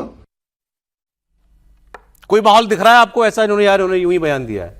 देखिए, एक तो ये कि इन सारे नेताओं का कोई आधार कहीं नहीं है। ये जितने नेता किसान के नाम पर चुनाव लड़ते हैं, हरियाणा में, पंजाब में, पश्चिमी उत्तर प्रदेश में, ऐसा हारते हैं कि लोगों को पता ही नहीं रहता कि किस नंबर पर ये हैं। नंबर एक। नंबर दो, ये इनके बीच में इतनी तरह के झगड़े हैं, किसी की वसूली को लेकर, किसी को कहीं वसूली को लेकर, किसी कहीं झगड़ा है, किसी प्रभुत्व का है, और उस वजह से सब अलग अलग रहते हैं। उसी में से किसी कभी कुछ सूझता है तो वो इस तरह के आंदोलन का ऐलान करता है, चूंकि लगता है कि प्रासंगिकता खत्म हो गई। अमेरिका और भारत के बीच में जो ट्रेड डील हुई है, क्या उसमें भारत के किसानों के अहित की बात है? बिल्कुल नहीं है। क्या समझौते दोनों तरफ के हैं? बिल्कुल दोनों तरफ के हैं। जब दोनों तरफ के समझौते होंगे तभी तो जाकर कोई डील होती है। लेकिन ये कहना कि इससे भारत के किसानों का हित हो जाए, ये तो चलिए आगे मैं कह रहा हूं, फिलहाल कोई गोलबंदी की बात नहीं हो पा रही है ना। नहीं हो, अगर हो पाती तो दिखता ना पंजाब में दिख रहा, ना हरियाणा में, पश्चिमी उत्तर प्रदेश, तीन ही तो जगह है। एक बयान आपको और मैं सुना देता हूं। एक चीफ मिनिस्टर का, रेवंत रेड्डी जी आजकल खूब वो भी खबरों में रहते हैं। अब उन्होंने इस बार केंद्र सरकार पर आरोप लगाते हुए कहा कि दक्षिणी राज्यों का हक मारा जाता है और दक्षिण के राज्यों के साथ सौतेला व्यवहार किया जाता है, सेकंड ग्रेड व्यवहार किया जाता है, और सारी पैसा, सारी योजनाएं बिहार, MP, उत्तर प्रदेश, उन राज्यों के लिए जहां पर बीजेपी की सरकार है। 1 रुपया अगर हम देते हैं तो भारत सरकार 6 रुपए देती है। और फिर सवाल उठता है कि केंद्रीय मंत्री जैसे संजय कुमार जी, किशन रेड्डी, ये तेलंगाना के लिए अतिरिक्त फंड क्यों नहीं लाते? सदर्न स्टेट में जो डेवल्यूशन है, सदर्न को साउथ में, वो केरला भी हो, तमिलनाडु भी हो, कर्नाटका हो, तेलंगाना भी हो, तो अन्याय हो रहा है, जानबूझ कर रहे हैं। स्पेशल पैकेज देना है तो बिहार को दे रहे, डिवोल्यूशन में बिहार को ज्यादा दे रहे, उत्तर प्रदेश को ज्यादा दे रहे, मध्य प्रदेश को ज्यादा दे रहे। मतलब हर बार भारतीय जनता पार्टी का सोच second grade citizen southern part. North south फिर डिबेट शुरू हो रहा है। हमेशा ही शुरू हो जाता है जब भी ये चर्चा चलती है। हालांकि अमित शाह जी को यदि आपने सुना हो तो जब डिलिमिटेशन की बात आई तो डिलिमिटेशन के साथ ही ये कंट्रोवर्सी ज़्यादा शुरू होती है। एक फंड को लेकर होती है, एक डिलिमिटेशन को लेकर होती है। तो अमित शाह जी ने कहा कि भाई उस लेवल पर कोई भेदभाव नहीं होगा, कोई फेरबदल बड़े तौर पर नहीं होगा कि दक्षिण की सीटें बहुत कम हो जाएं और उत्तर की सीटें ज़्यादा हो जाएं।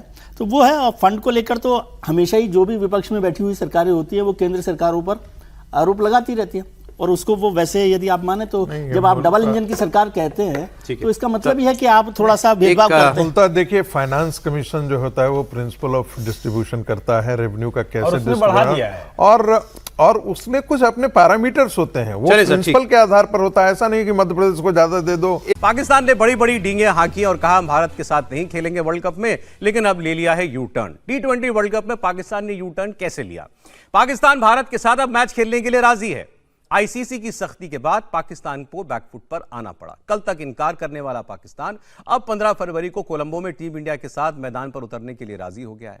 पाकिस्तान ने यह फैसला लाहौर में हुई मीटिंग के बाद लिया। इस मीटिंग में पाकिस्तान और बांग्लादेश ने आईसीसी के सामने कई डिमांड्स रखी थी, जिसमें से कुछ मांगों को मान लिया गया, लेकिन आईसीसी ने पीसीबी की ज्यादातर मांगों को खारिज कर दिया है। आईसीसी ने सख्ती दिखाई और कहा कि अगर मैच नहीं खेला गया तो फिर बहुत बड़ा जुर्माना लगेगा। इसके बाद पाकिस्तान क्रिकेट बोर्ड बैकफुट पर आया और अब पाकिस्तान की सरकार में मंत्री और पाकिस्तान क्रिकेट बोर्ड के चीफ मोहसिन नकवी अपनी नाक बचाने की कोशिश में अलग अलग बयान दे रहे हैं। कह रहे हैं कि हमने बांग्लादेशियों के लिए स्टैंड लिया था, इसमें हमारा अपना कुछ नहीं था, हमने अपने लिए कुछ नहीं मांगा। आप सुन लीजिए, फिर आपको इसकी असलियत बताते हैं। बांग्लादेश ने रिक्वेस्ट की है पाकिस्तान से कि हम मैच खेलें और डेफिनेटली उनके सारे मामला तय हुए हैं, दोनों ने बात की। तो सर हम इस पोजीशन में है कि हम कुछ बात में मान नहीं, हमने बांग्लादेश के लिए स्टैंड लिया था, उन्हीं की बात थी, हमने अपने लिए कुछ नहीं। वो कह रहे हैं कि हमने कुछ नहीं चाहिए था, हम तो बांग्लादेश के लिए स्टैंड ले रहे थे। अच्छा, फिर इनसे ये सवाल पूछा कि साहब वो आईसीसी ने कुछ सुना आपको धमकाया था कि नहीं खेलोगे तो ये इतना जुर्माना लग जाएगा, पीसीबी को, बोर्ड को बहुत, और पाकिस्तान के क्रिकेट बोर्ड को बहुत नुकसान होगा, और फिर आप माने कैसे? तो इनका ये जवाब था, देखिए जब कोई मेहमान आपके घर में आता है ना तो हम बहुत सारी पुरानी बातें भूल जाते हैं, फिर हम भूल जाते हैं बाकी बातें। फिर कहा गया, और जहां तक धमकाने की बात है तो ना मैं डरता हूं, ना मेरी सरकार डरती है, और फील्ड मार्शल साहब का तो आप जानते ही हो। कि जो आपकी मीटिंग हुई है उसमें क्या खुशखबरियां पाकिस्तान के लिए, फ्यूचर में पाकिस्तान क्रिकेट के लिए? इशू बांग्लादेश का था और इस टाइम आईसीसी और बांग्लादेश, हमने बिल्कुल बांग्लादेश का पॉइंट ऑफ व्यू हमने नहीं जाने देना था, और हमारे भाई भी हैं और उनके साथ जो भी था आपके सामने था सारी सिचुएशन। तो धमकियां मिल रही हैं कि शायद पाकिस्तान पर पाबंदी लगेगी या पाकिस्तान को भारी जुर्माने का सामना करना पड़ सकता है। पहली बात, ना मैं धमकी से डरता हूं, ना गवर्नमेंट डरती है, और आपको पता है फील्ड मार्शल का, तो इसलिए कोई मसला नहीं है। कोई मसला नहीं है, मसला कभी होता ही नहीं इनके यहाँ। पहले हमने कहा हाँ हम नहीं खेलेंगे, फिर बाद में हमारे प्राइम मिनिस्टर से कहलवाया गया कि जी साहब हमने स्टैंड ले लिया है। 5 दिन पुरानी तो बात है, शहबाज शरीफ ने पब्लिक स्टेटमेंट दिया था कि ये बांग्लादेश के साथ बहुत गलत हो रहा है और मैंने फैसला किया कि बांग्लादेश की टीम उनके सपोर्ट में रहेगी और भारत के साथ नहीं खेलेगी। वो भी आप सुन ही लीजिए। एक देश के प्रधानमंत्री की कोई इज्जत होती है कि नहीं होती? सुन लें। T20 वर्ल्ड कप जो है उस हवाले से हमने बड़ा वाज़ी स्टैंड लिया है कि हम हिंदुस्तान के ख़िलाफ़ जो मैच है वो हम नहीं खेलेंगे, क्योंकि पाकिस्तान ने कहा कि ये खेल का मैदान है, ये सियासत नहीं है। खेल के मैदान में सियासत बिल्कुल नहीं होनी चाहिए। हमने एक बड़ा सोच समझ के हमने स्टैंड लिया है और इस हवाले से हमें बांग्लादेश के साथ पूरी तरह खड़े होना चाहिए इंशाअल्लाह। हाँ, इतना सोच समझ के लिया था कि 5 दिन में वापस ले लिया। समीर जी, क्या हुई कहानी, कैसे माना पाकिस्तान?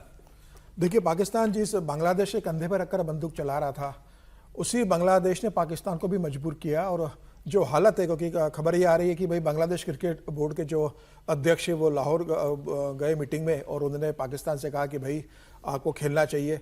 श्रीलंका के राष्ट्रपति ने फ़ोन किया और पाकिस्तान की जो स्थिति इस समय फाइनेंशियल, उसके बाद जब आईसीसी ने कहा कि भाई अगर आप नहीं खेलोगे 15 फरवरी को भारत के साथ पहला मैच, या तीनों जो मैच होने वाले उसमें अगर आप भाग नहीं लोगे, तो 3 चीज़ें हमारे पास है जो हम आप पे लागू कर देंगे। नंबर 1 कि भाई कोई भी इंटरनेशनल टूर्नामेंट जो होगा वो कभी भी पाकिस्तान उसकी मेजबानी नहीं कर पाएगा, कोई बड़ी ट्रॉफी की लाइफ लॉन्ग बैन कर देंगे। अच्छा। दूसरा ये होगा कि जो पैसा आपको मिलता है क्रिकेट का, वो पूरा पैसा जब्त कर लिया जाएगा। तीसरा ये है कि जो आपको पाकिस्तान क्रिकेट लीग के लिए जो फॉरेन के खिलाड़ी के लिए एनओसी मिलती है इंटरनेशनल क्रिकेट काउंसिल से, वो नहीं दी जाएगी। कोई भी फॉरेन क्रिकेटर आपका नहीं खेल पाएगा और दुनिया में कभी भी आप आने वाले वर्षों में किसी भी देश के साथ द्विपक्षीय क्रिकेट मैच नहीं खेल पाओगे। आप भारत के साथ नहीं खेलोगे तो कल आप ना ऑस्ट्रेलिया के साथ खेल पाओगे, ना इंग्लैंड के साथ खेल पाओगे। पाकिस्तान क्रिकेट टीम दुनिया के किसी भी देश में जाकर क्रिकेट खेलने की अनुमति इंटरनेशनल क्रिकेट काउंसिल नहीं देगा। तो आप समझ लें कि आपकी स्थितियां क्या होने वाली है। मुझे लग रहा है कि उनको ये डर लगा और पाकिस्तान को लगा, वैसे भी तो वो मतलब ये देश ऐसा है, इतनी बार अपमानित होता है, इतनी बार उसकी बेइज्जती होती है, तमाम मंचों पे, राजनीतिक मंचों पर होती है, उसकी अब खेल के मैदान में इतनी बेइज्जती हो रही है, उसके बाद वो मतलब गिदड़ भपकी देता है, फिर कदम खुद वापस खींच लेता है और फिर बेशर्मी से कहता है कि ये सबने कहा है। हाँ, ये तो इसमें माहिर है कि भाई मतलब जब बेइज्जती हो जाए उसके बाद कैसे उस सिचुएशन से बाहर आना, इसके लिए जो ये करते हैं। धन्यवाद दे रहे हैं बांग्लादेश को कि आपने हमारा मदद की, श्रीलंका को धन्यवाद दे रहे हैं कि आपने इन्होंने इनकी मांगे मैं बता देता हूं। इन्होंने पहले मांग रखी कि बांग्लादेश में कोई फाइन नहीं लगेगा, तो आईसीसी पहले ही कह चुकी थी कि हम पीनल एक्शन नहीं ले रहे उनके खिलाफ। फिर उन्होंने कहा आप बांग्लादेश को एक टूर्नामेंट देंगे आईसीसी का, ये उन्होंने मान लिया और उन्होंने कहा कि एक अंडर 19 वर्ल्ड कप अगली साइकिल में बांग्लादेश को दिया जाएगा। फिर इनकी तीसरी मांग थी कि पाकिस्तान इंडिया बायलैटरल सीरीज होनी चाहिए, बायलैटरल सीरीज होनी चाहिए। तो क्यों तुम भाई चाहते हो हम तुम्हारे साथ खेलें, ये इंसिस्टेंस पाकिस्तान क्यों कह रहा है कि इंडिया खेले उसके साथ, वैसे तुम कह रहे हो कि हम नहीं खेलेंगे। आईसीसी ने कहा आपका डोमेन नहीं है ये। फिर चौथी मांग इन्होंने रखी कि इंडिया पाकिस्तान बांग्लादेश का एक ट्राई सीरीज कराइए आप। आईसीसी ने वो भी कह दिया ये भी आप तय नहीं करेंगे, ये भी हम तय करेंगे। फिर इनकी एक मांग ये थी कि ये इंडिया वाले जब आते हैं तो ये हमसे हाथ नहीं मिलाते, वो भी मिलाने, तो ये हमसे हाथ मिलाएं। तो इस पर अभी पता नहीं चला है कि ये हाथ मिलाने के लिए इन्होंने भारतीय टीम को लिए कोई तरफ से कोई कमिटमेंट दी है कि नहीं दी है। इसको कहने के तो भाई नहाना शुरू कर दें, ठीक से सफाई से रहें तो आदमी हाथ मिलाएगा, मतलब कैसे हो सकता है। इस पर पाकिस्तान के स्टेटमेंट्स तो आपको सुनाता हूं। हमारे क्रिकेटर और कमेंटेटर आकाश चोपड़ा, वो देखिए क्या कह रहे हैं। अभी ये फैसला हुआ नहीं था उनको, लेकिन होने वाला था, ये खबरें चलने लगी थी, तो उन्होंने पाकिस्तान के लिए क्या मैसेज दिया। ये जो बॉयकॉट का जो पूरा खेल खेला गया, ये जो ड्रामा कहना पड़ जाएगा अगर यू टर्न मारा तो, वो तो बांग्लादेश की परेशानियों को लेकर था ना। और उसके लिए तो शहबाज शरीफ जो इनके प्राइम मिनिस्टर हैं, प्राइम मिनिस्टर हैं, चलती नहीं चलती आई डोंट नो, उन्होंने तो वो मीटिंग के अंदर बोला कि हमने बांग्लादेश के साथ सॉलिडारिटी दिखाने के लिए अपनी टीम को कह दिया है कि हम इंडिया के साथ नहीं खेलेंगे। सबने टेबल पीटा था उस समय और तालियां बजाई थी। क्या यार शहबाज शरीफ जी, बहुत बढ़िया, शानदार, आपने किया ये वाला काम। अब जो डिमांड्स आई हैं, पहली बात वो तो सारी की सारी, पैसे किसको मिलेंगे, पाकिस्तान को। हैंडशेक किसके साथ होगा, पाकिस्तान के साथ। बायलैटरल एंगेजमेंट का पैसा किसके पास आएगा, पाकिस्तान। तो बांग्लादेश का इसमें क्या फायदा हो रहा है, आई डोंट अंडरस्टैंड। बांग्लादेश को बुलाया था, आई एम श्योर वो थोड़े से एयर माइल्स कलेक्ट हो गए, पर ना तो फिज रीइंस्टेट होने वाले हैं, ना वो आईपीएल में खेलने वाले हैं, और ये भी नहीं होने वाला कि बांग्लादेश अब वर्ल्ड कप खेल जाए कि भाई स्कॉटलैंड को निकाल दो, बांग्लादेश को डाल दो। तो एग्जैक्टली बांग्लादेश को इसमें मिला क्या है भाई, ये जो आपने वो जो स्टैंड लिया था फॉर बांग्लादेश, यूटर्न में सारे फायदे तो आप अपने ढूंढ रहे हो, प्रोवाइडेड एक्चुअली वो एक्चुअली सही भी हो रहे हो। तो देखा आपने, बांग्लादेश के नाम पर बांग्लादेश को बेवकूफ बनाया। ये पाकिस्तान की महारत है। अब आगे पाकिस्तान के लोग क्या कह रहे हैं, कह रहे हैं जब ये करना था तो पहले बड़े बड़ी बातें क्यों कर रहे थे, पहले कम किरकिरी हो रही थी तो जो तुमने और बेइज्जती कराई। पीसीबी से मैं एक सवाल पूछूंगा, अगर हमने एंड पे यही करना था तो हम ये जो पिछले 1-1.5-2 हफ्ते से तमाशा बना के अपनी इंटरनेशनल लेवल पे जो बेइज्जती करवा रहे हैं, हम क्यों करवा रहे हैं। पाकिस्तान इंडिया के साथ 15 फरवरी को मैच खेलेगा, लेकिन इधर पाकिस्तान क्रिकेट बोर्ड कमाई के चक्कर में शुरू हुआ है, इसके अलावा कोई जो है वो सीन नहीं है। इंडिया के साथ तो खेलने के लिए तरस रहे हैं। क्यों हार जाएंगे, क्या वजह है? जब वर्ल्ड कप की बारी आती है तो पाकिस्तान हार जाता है। सर ये तो बुज़दिली हुई, हार के डर से मैदान छोड़ के हम भाग जाए, ये क्या बात हुई? सर कोई हैरानी आपको कि हैरानी नहीं है, लेकिन पाकिस्तान के रेफरेंस में नहीं, फिर भी मुझे इतनी देर से आप ये बात कर रहे हैं, फिर मुझे एक किस्सा पुराना याद आ गया। वो LIC एजेंट का, पता नहीं आपको सुना है कि नहीं सुना है, कि एक LIC के मैनेजर थे, मैनेजर साहब, उनके पास एक जो नया रिक्रूट था, 1 महीने की नौकरी के बाद वो गया उनके पास, बोला सर ये मुझे नौकरी नहीं करनी आपकी LIC एजेंट की, मतलब इंश्योरेंस एजेंट की। LIC मत बोले, फिर वो नाराज हो, इंश्योरेंस एजेंट। तो उसने कहा भाई क्यों नहीं करनी, मैं तो 30 साल से ये नौकरी कर रहा हूँ। बोले सर इस नौकरी में बहुत बेइज्जती है। बोले क्या बेइज्जती है इसमें? बोले मैं 30 साल से नौकरी कर रहा हूँ, कभी कभी कुछ लोग नाराज हो जाते हैं जब जाते हैं उनके पास, कभी कभी होता है कि कुछ लोगों ने गाली दी, कुछ मौके ऐसे आए जब उन्होंने मुझे घर से धक्के देकर बाहर निकाल दिया, लेकिन बेइज्जत किसी ने नहीं की। ये पाकिस्तान की, मैं तो ऐसे मेरे याद आया ये किस्सा। ठीक है, तो बेइज्जत किसी ने नहीं किया, धक्के देकर ही तो बाहर निकाला। क्या रहनी में, लेकिन ये अजीबोगरीब हरकतें जो है पाकिस्तान ही कर सकता है। लेकिन मजेदार बात है, जितने पिछले 15 दिनों के अंदर जितने कमेंटेटर्स थे, चाहे वो सुनील गावस्कर से लेकर के हो या जितने बड़े कमेंटेटर, सब ने कहा कि देखिए ये पाकिस्तान मान जाएगा और सही पाकिस्तान कह रहे हैं। खेलेगा। सब कह रहे थे कि ये खेलेगा। देखिए ये इसमें और वो सही इसमें बात तो ये भी है ना सर, मनी डायनेमिक्स तो पूरी तरह से बिल्कुल, है। बिल्कुल। अगर भारत पाकिस्तान का मैच नहीं होता है तो वो रेवेन्यू नहीं आता वो है, करेंगे वो क्या फिर? स्पिरिट नहीं आता है, वो एकदम जोश वाला नहीं आता, वो सब शामिल है। पाकिस्तान क्रिकेट बोर्ड की दरिद्रता में बहुत बड़ा कारण ये भी है कि भारत उसके साथ मैच नहीं खेल रहा। नहीं खेल ये भी सही वही इसीलिए तो वो बायलैटरल और बाकी क्या है ना सर, बेइज्जती का उनको इतना अभ्यास है ना कि उनको पता ही नहीं चलता कितनी हुई है। बहुत ज्यादा अभ्यास एकदम लगातार होता रहता है, तो उनको लगता है ठीक है एक और हो गई, चलो कोई बात नहीं। चलें अब ये तो खैर ये तो मान गई, बात हो गई, डील हो गई, ये तो मतलब आईसीसी से डील हो गई पाकिस्तान की।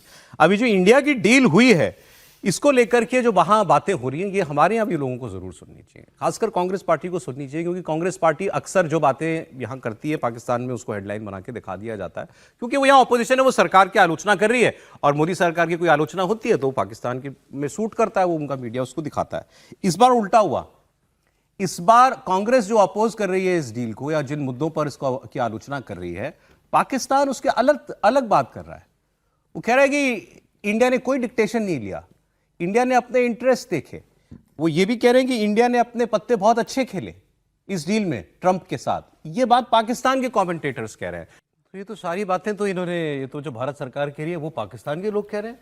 India played its card well, India को जो इंपोर्ट करना है वो तो बहुत पहले से तो उसकी तैयारी है, वो सब खरीदने की सारी बातें वो कह रहे हैं। लेकिन राहुल गांधी का तो यही कहना है, अगर ट्रंप कहेंगे कि भारत की इकोनॉमी डेड है तो राहुल गांधी को तो डेड ही कहना है। इतने बेहतर तरीके से भारत सरकार ने अमेरिका के साथ जो डील की है, उसके बाद पीयूष गोयल का बयान आया, पार्लियामेंट में पीयूष गोयल बोलते हैं तो विपक्ष बोलने नहीं देता। उसके बाद जिस तरीके से लगातार भारत सरकार के तमाम मंत्री, कृषि मंत्री शिवराज सिंह चौहान ने जिस तरीके से बताया कि भाई किसानों का हित किस तरीके से सुरक्षित रखा गया है, जिन फसलों को लेकर जिन लग रहा था कि जिन अनाज को लेकर हम अपने किसानों को तकलीफ हो सकती है, कहीं पर अमेरिका से सहमति उस पर बात नहीं हुई है, कोई बात नहीं हुई है। बहुत बेहतर तरीके से कृषि मंत्री ने उसका जवाब दिया है, पीयूष गोयल ने उसको लेकर बहुत बेहतर तरीके से जवाब दिया है, विदेश मंत्री ने पूरी जानकारी इसमें दी है, पेट्रोलियम मंत्री ने इस संदर्भ में पूरी जानकारी दी, हरदीप पुरी ने। उसके बाद भी अगर राहुल गांधी विपक्ष ये कहता है कि इस बात को लेकर कि भाई प्रधानमंत्री कॉम्प्रोमाइज हो गए, प्रधानमंत्री डर गए, प्रधानमंत्री ने अपने देश के हितों को रख दिया है, तो मुझे लग रहा है कि आप आरोप लगाते तब तक ठीक है, जब डील का फ्रेमवर्क सामने आ गया है, सरकार का आधिकारिक बयान आ गया है, उसके बाद तो आप ये स्वीकार कीजिए ना कि प्रधानमंत्री मोदी ने और केंद्र सरकार ने 140 करोड़ लोगों का हित रखते हुए जो डील की है, किसानों का हित रखते हुए जो ध्यान रखते इतनी बेहतर डील की है, कहीं तो आप सरकार को बधाई दीजिए। मैं वो कोशिश कर रहा हूं कि वो एक कॉर्प स्टेटमेंट आ जाए, वो पाकिस्तानी पत्रकार के बयान को तस्वीरों के तौर पर लीजिए, कम से कम उसमें जो लिखा है वो तो दर्शक देखते रहेंगे। सर वो आगे उन्होंने ये भी कहा, उस पर एंकर जो है वो पूछती है कि ये डिक्टेशन ली है भारत ने अमेरिका से, वो कह रहे हैं सर, वो उसमें क्लियरली ये कह रहे हैं, वो बयान स्टेटमेंट आए तो सुनाओ कि कोई डिक्टेशन नहीं ली गई है, ये एक एंगेजमेंट हुआ है। नहीं, सबसे बड़ी बात है, राहुल गांधी यदि नरेंद्र मोदी की सरकार की प्रशंसा करेंगे तो विपक्ष की राजनीति कौन करेगा फिर? वो डमरू बजाने के लिए तो है नहीं वहां पर। भाई सरकार को बताना कि सरकार गलती कर रही है। यदि वो कहना शुरू कर देंगे कि नहीं सरकार अच्छे कर रही है तो उनका कोई अस्तित्व ही नहीं बचेगा, फिर विपक्ष की राजनीति ही वो नहीं कर पाएंगे। वो तो किसी भी तरीके से मीन मेख निकाल करके एक भी चीज होगा जिसे राई का पहाड़ बनाना, यही तो विपक्ष का काम है और वो राहुल गांधी कर रहे हैं। अच्छा, लेकिन इसमें एक दूसरी बात तेल वाली भी आई, तो तेल पर पहले मैं आपको पुतिन साहब का एक स्टेटमेंट सुना देता हूं। पुतिन साहब ने ये कहा कि अगर भारत तेल नहीं खरीदेगा रूस से तो इसमें फाइनेंशियल लॉस भारत का होगा, क्योंकि हम डिस्काउंटेड तेल देते हैं। तो उन्होंने कहा कि कोई 9-10 बिलियन डॉलर का नुकसान भारत का होगा। लेकिन फिर आगे वो ये कहते हैं कि मैं भारत और भारत की लीडरशिप दोनों को जानता हूं, किसी दबाव में कोई ऐसा फैसला नहीं करेंगे। If India stops buying our energy, damage will be inflicted upon them, like to $9 to $10 billion if they decline to buy energy from us. The Indian people will look at what decisions are made by the political leadership and never accept any humiliation before anyone. And also I know Prime Minister Modi, he will never take any steps of the kind. हालांकि कल हमारे जो विदेश सचिव हैं उन्होंने, उनसे भी ये सवाल हुआ और वो जैसे डिप्लोमेटिक भाषा में वो 5 मिनट तक बोले और 5 मिनट में ये नहीं बताया कि हम तेल खरीदेंगे कि नहीं खरीदेंगे रूस से। उन्होंने इतना ही कहा कि हम जो करेंगे अपने हित देख करके करेंगे। मतलब इसमें कैटेगोरिकल नो नहीं है कहीं भी कि भारत तेल नहीं खरीदेगा। लेकिन व्हाइट हाउस का मैं अभी रीड आउट पढ़ रहा था, कांग्रेस ने आज उसको भी उठाया हुआ है, तो उसमें व्हाइट हाउस साफ कह रहा है कि हमसे फोन पे हमसे कहा गया है कि साहब तेल एग्जीक्यूटिव ऑर्डर है। देखिए, ट्रंप जिस अंदाज में करते हैं, जिस अंदाज में मतलब कोई भी निर्णय लेते हैं, वो चाहे वो अमेरिका के भीतर का निर्णय हो, अमेरिका के बाहर का निर्णय हो, तो उसी अंदाज में लेते हैं। ट्रंप इस वक्त दुनिया के ऐसे राष्ट्राध्यक्ष हैं जिन्होंने डिप्लोमेसी के सारे जितने बैरोमीटर हैं, पैरामीटर हैं, मानक हैं, सब ध्वस्त कर दिए। वो इस तरह से बात करते हैं कि हमने कह दिया और हो गया, और ये भी सबने देखा है कि उनका कहा हो नहीं पाता है। इस मसले में भी वो जहां खड़े हैं वो ये चाहते हैं कि कम से कम अमेरिका में मैसेज जाए कि पूरी तरह से उनके पक्ष की डील हुई है। जाहिर है दो पक्षों के बीच में समझौता होता है, बहुत कुछ होता है। अमेरिका चूंकि पहले से बहुत, जिसको कहे ना कि हम बार बार जो बात करते हैं कि दुधारू गाय की 2 लात भी सह ली जाती है, तो आप इसको यूं देखेंगे तब ये डील समझ में आई। अमेरिका से हम बहुत फायदे में हैं, चाइना से हम बहुत नुकसान में हैं। तो चाइना के साथ अगर ऐसा कुछ होता तो हमें लगता कि हम दब गए। यहां हम दब नहीं रहे हैं, यहां हम अपना जो प्रॉफिट है उसको बचाए रखने की कोशिश कर रहे हैं। जहां तक रशिया से ऑयल डील की बात है, रशिया से 22 के पहले हमें कंसेशन नहीं मिलता था, डिस्काउंट नहीं मिलता था, हम नहीं खरीदते थे। इस वक्त डिस्काउंट कम हो गया, हमने खरीदना कम कर दिया। अमेरिका दबाव बना रहा है, अमेरिका को भी हमने थोड़ा सा, उसको भी जिसको कहते हैं कि उसका ईगो मसाजिंग कर दी, उससे गैस लेना शुरू कर दिया। मुझे लगता है इसको इसी तरह से देखना चाहिए। और trade deal 90% trade deal Bharat के हक में है, बहुत अच्छी है। 10% है जिसमें कुछ कुछ चीजें हैं जहां सवाल खड़े हो सकते हैं, लेकिन कम से कम किसान और डेयरी, इन दोनों मामलों में कहीं कोई कंफ्यूजन नहीं है। रशिया वाले मामले पे है, वो पहले भी था, अभी भी है, आगे भी होगा। और विक्रम मिश्री ने जो कहा उसको आप यूं भी तो देखिए ना, उन्होंने कहा हम दर्जनों देशों से खरीदते हैं। भाई सही बात है, करीब 41-42 देश हैं जिससे वो खरीदते हैं, और उनका आप 2020 से देखिए तो ऐसे ऊपर नीचे चलता है। कभी इराक, कभी सवाल जो है वो है, किसी सवाल हो तो जवाब वही आए, उसी वही जवाब आए। कभी वो सवाल नहीं है। ये व्हाइट हाउस ने जो रीड आउट दिया व्हाइट हाउस ने, उसमें ये लिखा है, Also on the call, President Trump agreed to remove the additional 25% tariff on imports from India in recognition of India's commitment to stop purchasing Russian Federation oil. Important ये है कि लिख रहे हैं कि on the call, मतलब prime minister की और प्रेसिडेंट की कॉल में ये बात हुई, ये इंपॉर्टेंट है। एनीवे खैर, इस पर भी इंपॉर्टेंट बात है सर, इसको ऐसे इधर उधर मतलब डिप्लोमेटिक तरीके से बात नहीं। भारत सरकार ने रूस से तेल नहीं लेने का कमिटमेंट अमेरिका के साथ किया। ये एग्जीक्यूटिव ऑर्डर है, ये वो कह रहे हैं, ये वो कह रहे हैं, लेकिन हम लोग नहीं कह रहे। आपने ये तो नहीं कहा कि नहीं ऐसा नहीं हो रहा। आप सोचे पीयूष गोयल कह रहे हैं कि विदेश मंत्री को पता होगा, विदेश मंत्री कह रहे हैं पीयूष गोयल को पता होगा, तो ये कैसी डील है? इस पर चले, और इसमें कोई ऐसे बात नहीं, क्योंकि मैं ये मानता हूं कि जो पूरी डील हुई है वो 90% भारत के फायदे की है, और इस पर भी ऐसा फैसला किया गया। तो इसको अभी तेल पर भी एक चीज और मैं बता दूं, किसानों को लेकर मैं आपको बता रहा हूं, अगले 6 महीने में जो सोया ऑयल की बात है, वो सोया ऑयल पर किसान एजिटेट होंगे और उस पर सरकार को देखना पड़ेगा। वो बड़ा फैसला है सरकार का किसानों को लेकर। तेल ही पर चूंकि हमारे यहाँ ठीक है, भारत सरकार ने इस पर कोई स्पष्ट उत्तर नहीं दिया। मैं फिर आपको ये नजम सिटी पाकिस्तानी पत्रकार की बात बता रहा हूं। इन्होंने ये कहा कि जब ऐसा कुछ होता है तो आप अमेरिका से रिश्ते बना रहे हैं, लेकिन चीन को कॉन्फिडेंस में लेके रखते हैं। आज अगर भारत कुछ बात कर रहा है, कोई डील कर रहा है अमेरिका से, तो उसका लॉन्ग सबसे पुराना पार्टनर रशिया है। उसने रशिया को कॉन्फिडेंस में लिया होगा कि साहब हमको कुछ हो सकता है ऐसे कदम उठाने पड़े। सुने समीर जी, एक कमेंट आपका, आपको लगता है रशिया ऑन बोर्ड है जो कुछ भी अमेरिका के साथ डील हुई है तेल को लेके खासकर? बिल्कुल, और निश्चित रूप से। और जिस तरीके से पुतिन का जो बयान आया है भारत को लेकर कि भाई प्रधानमंत्री मोदी कोई ऐसा कदम नहीं उठाते और वो मतलब अपने हिसाब से निर्णय लेंगे जो जिसमें देश का हित होगा, तो मुझे लगता है निश्चित रूप से रशिया के साथ लंबे समय से भारत का एसोसिएशन रहा है। और ऐसा नहीं होगा कि प्रधानमंत्री मोदी की अगर ट्रम्प कहेंगे कि आप रशिया से तेल नहीं खरीदोगे तो भारत कह देगा नहीं भाई कल से हमने उनसे बंद कर दिया है। भारत अपने हितों को जरूर देखेगा। अमेरिका को इस बात को समझाया होगा, पुतिन से भी भारत ने बात की और बताया होगा कि अमेरिका के साथ ट्रेड डील समय क्यों जरूरी है। कुछ उतार चढ़ाव हो सकता है, आने वाले समय में उसका रास्ता भारत निकाल लेगा। ये पुतिन भी जानते हैं कि भारत उन्हें इस तरह से कभी नहीं छोड़ेगा, और जिसमें हित है भारत का, प्रधानमंत्री मोदी वही करेंगे। पाकिस्तान के एक्सपर्ट, पाकिस्तान के पत्रकार तारीफ कर रहे हैं भारत और यूएस ट्रेड डील की। कह रहे हैं भारत किसी से डिक्टेशन नहीं लेता, भारत अपने इंटरेस्ट देख के डील करता है।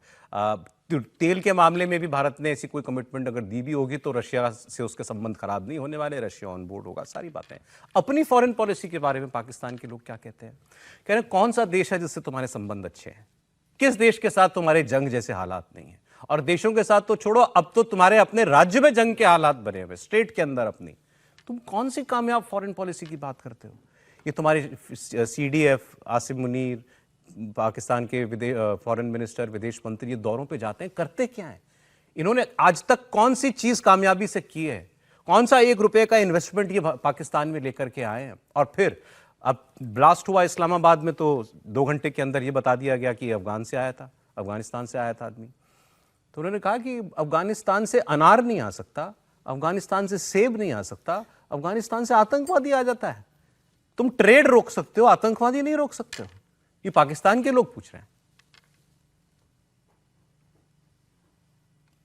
हमारे हुक्मरानों की खारजा पॉलिसी, कामयाब खारजा पॉलिसी, मकबूल तरीन खारजा पॉलिसी कि इंडिया से भी जंग, अफगानिस्तान से भी जंग, चीन भी नाराज, ईरान भी नाराज, और इस माहौल में वो समझते हैं हम पाकिस्तान की जंग लड़ रहे हैं। बेड़ा गर्क कर दिया तुमने पाकिस्तान का। अजीब बात यह है कि अफगानिस्तान का एक अनार पाकिस्तान की तरफ नहीं आ सकता, अफगानिस्तान का एक सरदा पाकिस्तान की तरफ नहीं आ सकता, अफगानिस्तान का एक गर्मा पाकिस्तान की तरफ नहीं आ सकता, और दहशतगर्द आ रहे हैं।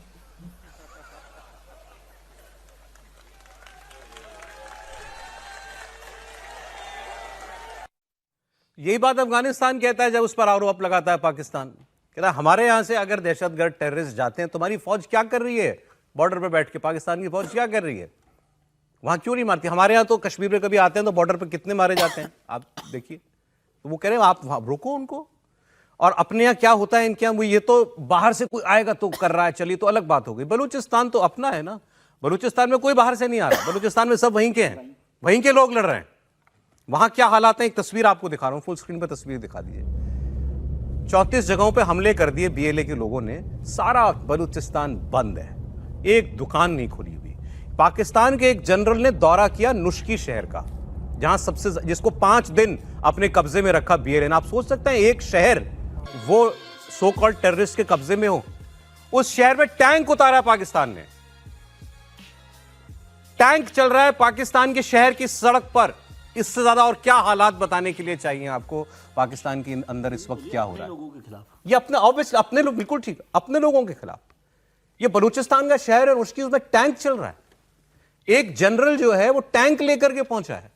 ये हालात कर दिए हैं बलोच फ्रीडम फाइटर्स ने पाकिस्तान के, और टैंक के ऊपर पाकिस्तान का झंडा है, वरना पूरे बलूचिस्तान में कहीं पाकिस्तान का झंडा नहीं लहराया जाता। पाकिस्तान के लोग तो कहते हैं हम आजाद हैं। ये कुछ एक जगहों पर जहां इनकी ज्यादा फौज और पुलिस है, कुछ एक बड़े शहरों में, उनमें भी बड़े सेंटर्स में जहां पर मानो चीफ मिनिस्टर रेजिडेंस है या डीसी का दफ्तर होगा या पुलिस एसपी का दफ्तर होगा, वहां तो इनकी चलती है। बाकी तो हम आजाद हैं। और शाम होने के बाद तो वहां भी नहीं चलती इनकी, शाम होने के बाद तो पूरा बलूचिस्तान आजाद हो जाता है। ये एक तस्वीर जो है मुझे आपको दिखानी थी। और एक शहर यहाँ की जो कैपिटल है बलूचिस्तान की, क्वेटा, वहां की ताजा तस्वीर आप देख लीजिए। अगली ये देखिए, ये क्वेटा शहर है।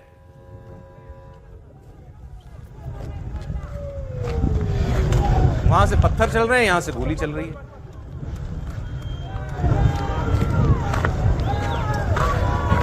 तो आप अब ये सोच लीजिए कैसे बलूचिस्तान को बस किसी तरह अपने नक्शे में कायम रखा हुआ है पाकिस्तान ने, वरना तो बाकी बलूचिस्तान जा चुका।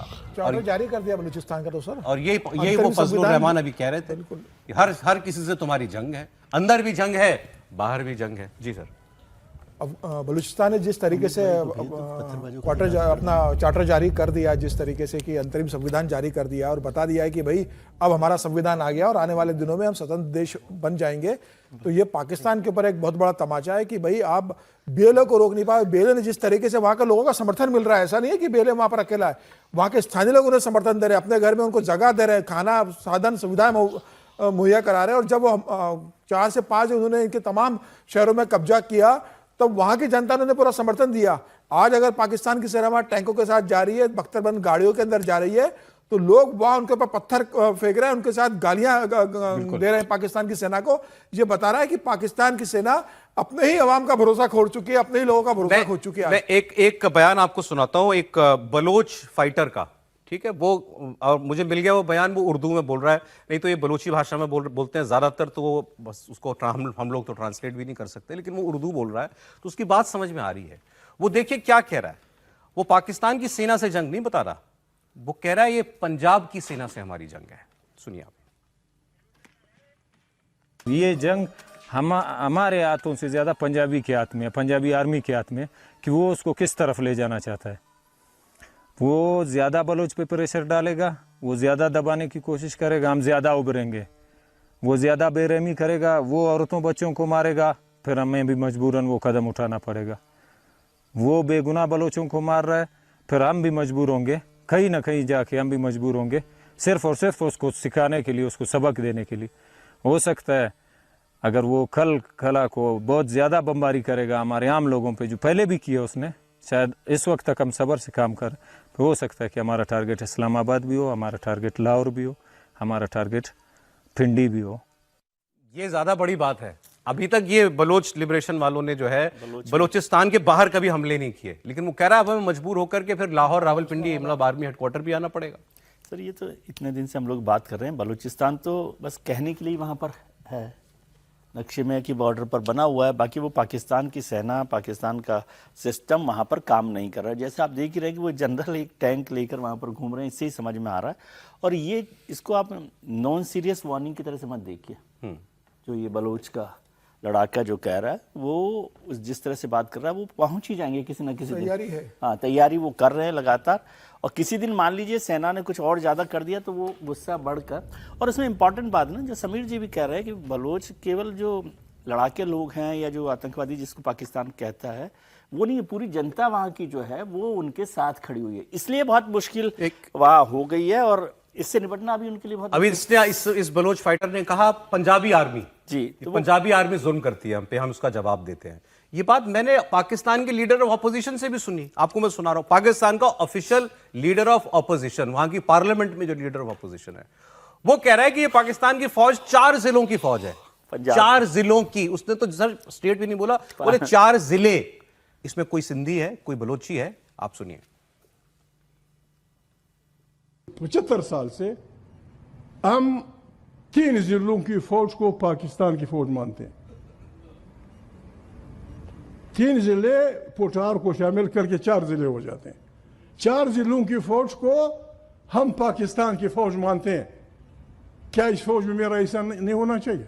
अगर मैं आपसे पूछूं, आपकी अफवाज में सिंधी कितने हैं? आपकी अफवाज में बलोच कितने हैं? आपकी अफवाज में सराइकी कितने हैं? तो वो बलोच वाला भी कह रहा है कि ये पंजाबी आर्मी है, ये भी यही कह रहे हैं 3 जिलों की फौज है। ये पाकिस्तान का सबसे बड़ा प्रॉब्लम है। अब एक अंतिम बात आपको, मैं एक CIA के एक्स ऑफिसर की बात, जिससे आपको पाकिस्तानी आर्मी के बारे में सारी असलियत पता चल जाएगी। अमेरिका तो दोस्त है ना पाकिस्तान का, आज से नहीं है, आजादी के बाद से ज्यादातर समय पाकिस्तान के साथ ही रहा ना अमेरिका। CIA का एक्स ऑफिसर कह रहा है कि पाकिस्तान की बदनसीबी पाकिस्तान की आर्मी है। इनकी वजह से पहले भी इनके देश के टुकड़े हुए, आज भी इनका देश टुकड़े टुकड़े होने की कगार पे इनकी फौज की वजह से, इनके जनरलों की वजह से पहुंचा हुआ है। और उस पर वो कहते हैं खास बात ये समझने की है कि ये अपने आप को बड़ा अकलमंद समझते हैं और हैं बेवकूफ पाकिस्तान के जनरल। सुनिए CIA x officer. Likes to say the problem with the Pakistani military is that they think they're the smartest strategists in the world, and they're among the worst strategists in the world. They come up with strategies which are just lousy. Proof? They've lost every war they fought. These guys think they're more clever than we are. And they have led their country into one disastrous adventure after another. The reason Pakistan is no longer the unified country it was of East and West Pakistan, and there's an independent Bangladesh, is because of the stupidity of the Pakistani generals. But they think they're smart. And as I said, I think our big problem now is containing their worst excesses and trying to help those civilian forces in Pakistan who want a healthy civil-military relationship gain enough influence to prevent those worst excesses from going forward. It's a difficult balance to achieve. अब जो बात ये कह रहे हैं, क्या ये पाकिस्तान की जनता समझे? बात तो तब है, इन्होंने कहा सिविल मिलिट्री बैलेंस क्रिएट करना ये हमारी जिम्मेदारी है। वो अपनी जिम्मेदारी मान रहे हैं अमेरिका के CIA ऑफिसर होने के नाते। सिविल पाकिस्तान को हम लोग कई बार कह देते हैं कि ओवर डेवलप्ड स्टेट है। स्टेट एपरेटस उसका इतना, खास करके जो आर्मी वगैरह का है, वो इतना ज़्यादा बढ़ गया है, इतना ज़्यादा ताकतवर हो गया है कि वो सिविल और पॉलिटिकल एडमिनिस्ट्रेशन या सिविल और पॉलिटिकल स्पेस जो है वो बहुत श्रिंक कर गया है वहाँ पर पाकिस्तान के अंदर। दूसरी बात, अभी जिक्र कर रहे थे कि भाई संतरे तो नहीं आते, सेब तो नहीं आते, आतंकवादी कैसे आते हैं। तो मैं उस समय थोड़ा एक चुटकुले में ही कह रहा था कि उनके लिए तो रास्ते बने हुए हैं, ट्रेड के रूट्स हैं, आतंकवादियों के रूट्स नहीं होते, उनके आने के रास्ते नहीं होते। तीसरी बात, इसमें कोई दो राय नहीं, और कहानी कुर्सी में भी हम लोगों ने कई बार इस बात की चर्चा की है कि पाकिस्तान की आर्मी का मतलब पंजाबी, और जो बांग्लादेश बना था तो उसमें कोई पाकिस्तान, जिसे कहते हैं ना, बलूच लोग अपने आप को पाकिस्तानी आवाम नहीं बोलते हैं, वो अपना देश अलग मानते हैं। सिंधी अपने आप को अलग मानते हैं। सिंधी आइडेंटिटी पाकिस्तानी आइडेंटिटी से कन्वर्ज नहीं करता है। जैसे बांग्लादेश का आइडेंटिटी जो है, बंगालियों की आइडेंटिटी जो है, वो पाकिस्तान की आइडेंटिटी से कन्वर्ज नहीं करता था। यही कारण है कि वो आज़ाद हुआ। उसी प्रकार से सिंध के लोग जो हैं वो जिये सिंध मूवमेंट चलाते थे। ये बात और है कि वो उस पर वाटर डाउन हो गया, लेकिन पंजाब के, सिंध के लोग और बलूच के लोग अपने आप को पाकिस्तानी अवाम के साथ, खास करके पंजाबियों के साथ अपने आप को एलाई नहीं करना चाहते, उससे अलग आइडेंटिटी है करते हैं, और यही उसके लिए खतरे की घंटी है। मैंने तो कल किसी को इनके यहाँ पाकिस्तान में बोलते ये सुना कि अरे तुमने बांग्लादेशी अलग कर दिए, पाकिस्तान बनाने में सबसे ज्यादा वोट तो उन्हीं लोगों ने दिया था। इनके यहाँ कोई कह रहा था, और उन्हीं लोगों के साथ तुम नहीं रह पाए, इससे बड़ी और क्या बात होगी। आगे आपको ईरान अमेरिका के युद्ध के बारे में एक अपडेट मैं दे देता हूं। अब बातचीत से रास्ता निकलेगा, देखिए दुनिया उम्मीद कर रही है, लेकिन इसकी गुंजाइश कम है, ट्रंप को जानते हुए और ईरान दोनों को जानते हुए, क्योंकि दोनों तरफ से धमकियां भी साथ साथ चल रही हैं। एक दौर की बातचीत हो गई, अगले राउंड की बातचीत होगी कि नहीं होगी ये भी कोई नहीं जानता। ईरान के एक फॉर्मर IRGC कमांडर का एक रिसेंट इंटरव्यू में आपको एक बयान सुना दूंगा, उससे आपको सारा टेम्परेचर पता चल जाएगा लड़ाई को लेकर क्या है। उनका कहना यह है कि इस वक्त ईरान की ताकत जो इजराइल जानता है वो ये है कि मैं एक बार में 2000 मिसाइल फायर कर सकता हूं। IRGC का कमांडर कह रहा है ईरान एक बार में, उसने क्लियर किया, मैं कह रहा हूं कि मैं ओवर अ पीरियड नहीं, एट वन टाइम 2000 मिसाइलें फायर कर सकता हूं। और फिर बताया कि ये मिसाइलें किस किस्म की हैं और इनके धमाके जो होंगे वो 2 न्यूक्लियर ब्लास्ट जैसे होंगे। ये हमारी ताकत है और इजराइल ये जानता है, और इजराइल ने टर्की के जरिए हमें कन्वे कराया कि हम हमला नहीं करने वाले हैं, ये ईरान को बता देना। ये ऐसा एक कमांडर क्लेम कर रहा है। Does Iran have the ballistic capability to do that kind of attack? Yes. If you know you said yes. The new doctrine of the defense and in Iran is we are not waiting for attack, for example, United States and Israel against Iran. Before that, if we have some knowledge and information about they are ready to attack against Iran, we will attack against the Israel and United States, base of the United States in this area. There's a different doctrine of the Iranian. If the United States and Israel, they want to attack against Iran, at the first step, we can fire more than 2,000 missiles, ballistic missiles. 2,000? Yes, 2,000 in one time, not many time. One time, and the head of this missiles is a 2,000 kilogram explosion, like the 3 or 4 atomic bomb. This is very clear. And Israel, they know. They send a message to the Putin in Russia. We are not any decision about. We haven't any decision about the attack against Iran because they know very well. If they want to attack against Iran, destroy the Tel Aviv and. Tripathi ji, इसमें कोई सच्चाई हो सकती है जितनी ताकत ही अपनी बता रहे हैं? नहीं देखिए, अपनी तरफ से अतिरेक जैसा है ये। अगर इनके पास इतनी ताकत होती तो अमेरिकी B-2 बम्बर लौट नहीं पाते। पहले तो ये इसको समझिए, इनकी इतनी ताकत नहीं है। एक साथ मिसाइल फायर करने की क्षमता और न्यूक्लियर कैपेबिलिटी 3 to 4, उसको दोनों में बहुत फर्क है, जमीन आसमान का फर्क। और मुझे लगता है कि वो सिर्फ ये बता रहे हैं कि हमारी क्षमता कितनी बढ़ गई है इतने दिनों। और हमने वो देखा भी, जब इजराइल वो आयरन डोम के जरिए रोक रहा था तो 2 रातें ऐसी थी वो नहीं रोक पाया था, क्योंकि एक साथ इन्होंने 1,500 से 2,000 मिसाइल वो बताया जाता है। लेकिन क्या इजराइल का उतना नुकसान हुआ? तो जवाब आता है नहीं हुआ।